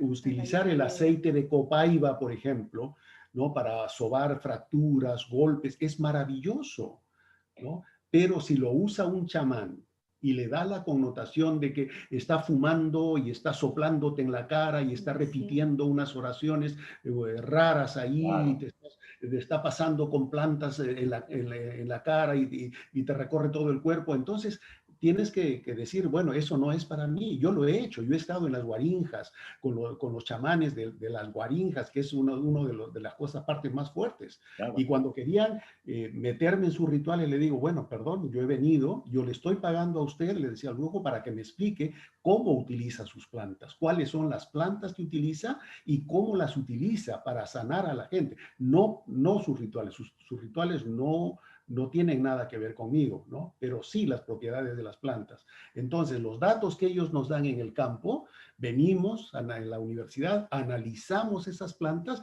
y vemos qué factores, qué principios activos tienen que pueden actuar sobre los bronquios, sobre los músculos inflamados, sobre los nervios. Entonces, allí le damos valor al dato etnobotánico, se le da el valor científico al dato etnobotánico. Esto sucede con mucha frecuencia, ¿no? Gracias, Pastor. Perfecto. Creo que una vez más volvemos a decir que la naturaleza es buena, sino que depende de cómo el hombre lo utilice, ¿no? Enzo, te escuchamos. Sí, le quisiera hacer una pregunta al pastor. Creo que el pastor es biólogo, ¿cierto? Sí, doctor en biología de una prestigiosa universidad. Ah, mire, qué interesante. A mí me gusta mucho la biología, justamente, ¿no? He estudiado bastante sobre biología. Y yo le quería preguntar sobre la planta llamada ayahuasca, que estoy seguro que usted debe haber investigado. Esta planta se usa mucho en lo que son rituales, justamente, ¿no? Como usted dice, son rituales chamánicos. Pero más allá de los rituales chamánicos, ¿hay prueba científica de que realmente pueda tener un efecto positivo en el ser humano? Tal vez curar algún tipo de trastorno de ansiedad, un trastorno postraumático o obsesivo-compulsivo, cualquiera de esos. Enzo, tienes muchísima razón en esto de pensar un poco más allá de lo que normalmente se ve, ¿no? Las prácticas chamánicas con ayahuasca son completamente negativas.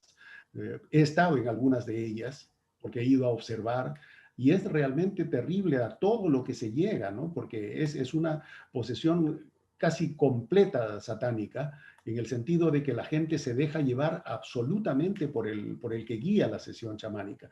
Pero las sustancias que tiene la ayahuasca, por ejemplo, son psicotrópicas, ¿no? Como si tomaras una pastilla que te receta el psiquiatra para canalizar ciertas endorfinas, ¿no? Que promueven las reacciones violentas y todo este tipo de cosas. Entonces, sí existen, son científicamente sustancias que se pueden utilizar bien y de hecho se utilizan bien, pero cuando entran a este campo del chamanismo, cobran toda la parte ritual satánica que envuelve a la gente y nunca más se pueden librar. He visto casos en que la gente tiene que volver cada año, cada 6 meses. Tuvimos al mismo presidente Fujimori que tenía que volver a las guarinjas cada año porque si no empezaba a sentirse mal y mal y mal casi hasta morir, ¿no? Y hemos visto a mucha gente famosa que tiene que volver a las guarinjas cada año para que les renueven, por decir, su contrato con los chamanes para que puedan sentirse bien. Pero eso ya es un caso de posesión prácticamente, ¿no? Pero de hecho, las sustancias que existen en las plantas, y yo soy admirador número 1 de la Biblia, y la Biblia habla desde el principio. Si ustedes leen la Biblia con detenimiento respecto de las plantas, los primeros seres vivos que fueron creados son las plantas. Al tercer día fueron creadas las plantas para condicionar todo el sobrevivir de todos los otros seres vivos que vendrían en el futuro. Las plantas producen oxígeno, las plantas contribuyen en la producción de agua, en la purificación del agua, en la renovación de los terrenos, en los cultivos, o sea, las plantas, y al final, en Apocalipsis, dice que al final, en la Nueva Jerusalén, ¿no? Están las plantas, los árboles que están a cada lado del río y sus hojas son para la sanidad de las naciones. O sea, no tenemos ninguna duda que Dios creó las plantas justamente para el beneficio de los seres humanos, especialmente porque todos los animales recurren a las plantas para curar sus propios males, ¿no? Y lo vemos cada vez que vamos al campo, ¿no? Bueno, espectacular, pastor, espectacular realmente. Entonces estamos viendo que Dios lo ha hecho todo bueno, ya en la manera como el hombre lo utiliza, evidentemente, o sea, en ese sentido el pastor pues tiene la autoridad porque ha estado ahí in situ, ¿no? Entonces, bueno, todos sabíamos que Fujimori iba a las guaringas y todo eso, ¿no? Pero esto ya es terrible, o sea, y lo de ayahuasca es cosa seria, no es broma, no es es poner la mente en blanco, entonces, pero incluso el Señor libra a las personas si se arrepienten, si hay un, ¿no? Un deseo de cambiar, ¿no? ¡Wow! ¡Qué interesante se volvió todo esto! Y qué lindo que el pastor, desde su profesión, la profesora Hulda, nos enseñen todo esto, ¿no? Y veamos que todo, ¿ok? Tiene un sentido, una parte espiritual en todo esto. Entonces, si no hay otra pregunta, porque ya no sé si hemos pasado la hora, pero creo que ha sido bueno, ha sido muy bueno. Entonces yo quiero concluir la clase diciendo que el creyente es un hijo de Dios, ¿ok? Que no tendría por qué tener ningún problema de este tipo si es que anda conforme la Biblia lo menciona. Si nosotros abrimos puertas y practicamos el pecado, entonces nos vamos a ver en problemas.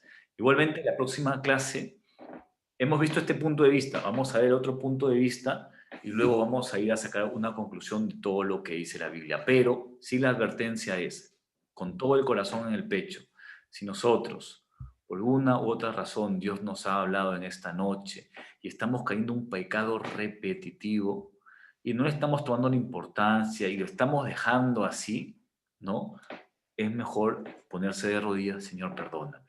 Quizás de repente no hay ningún componente espiritual todavía, ¿no? Porque como vuelvo a repetir, bajo circunstancias especiales hemos visto esto. O sea, condiciones especiales de pecado. Es mejor cortar. Decir, Señor, perdóname, me arrepiento, límpiame, cúbreme con la sangre de Cristo y chao, y listo. Y andas en obediencia. Bien, hermanos, un fuerte abrazo. Pastor, muchas gracias por su intervención, espectacular. Y nos vemos la próxima semana, hermanos. Un fuerte abrazo, que Dios los bendiga. Chao, hermanitos. Pastor, chao, Gracias. hermanita Anderly. Chao. Chao, hermano. Hasta mañana. Hermana Chao, Angélica, hermana Andrea.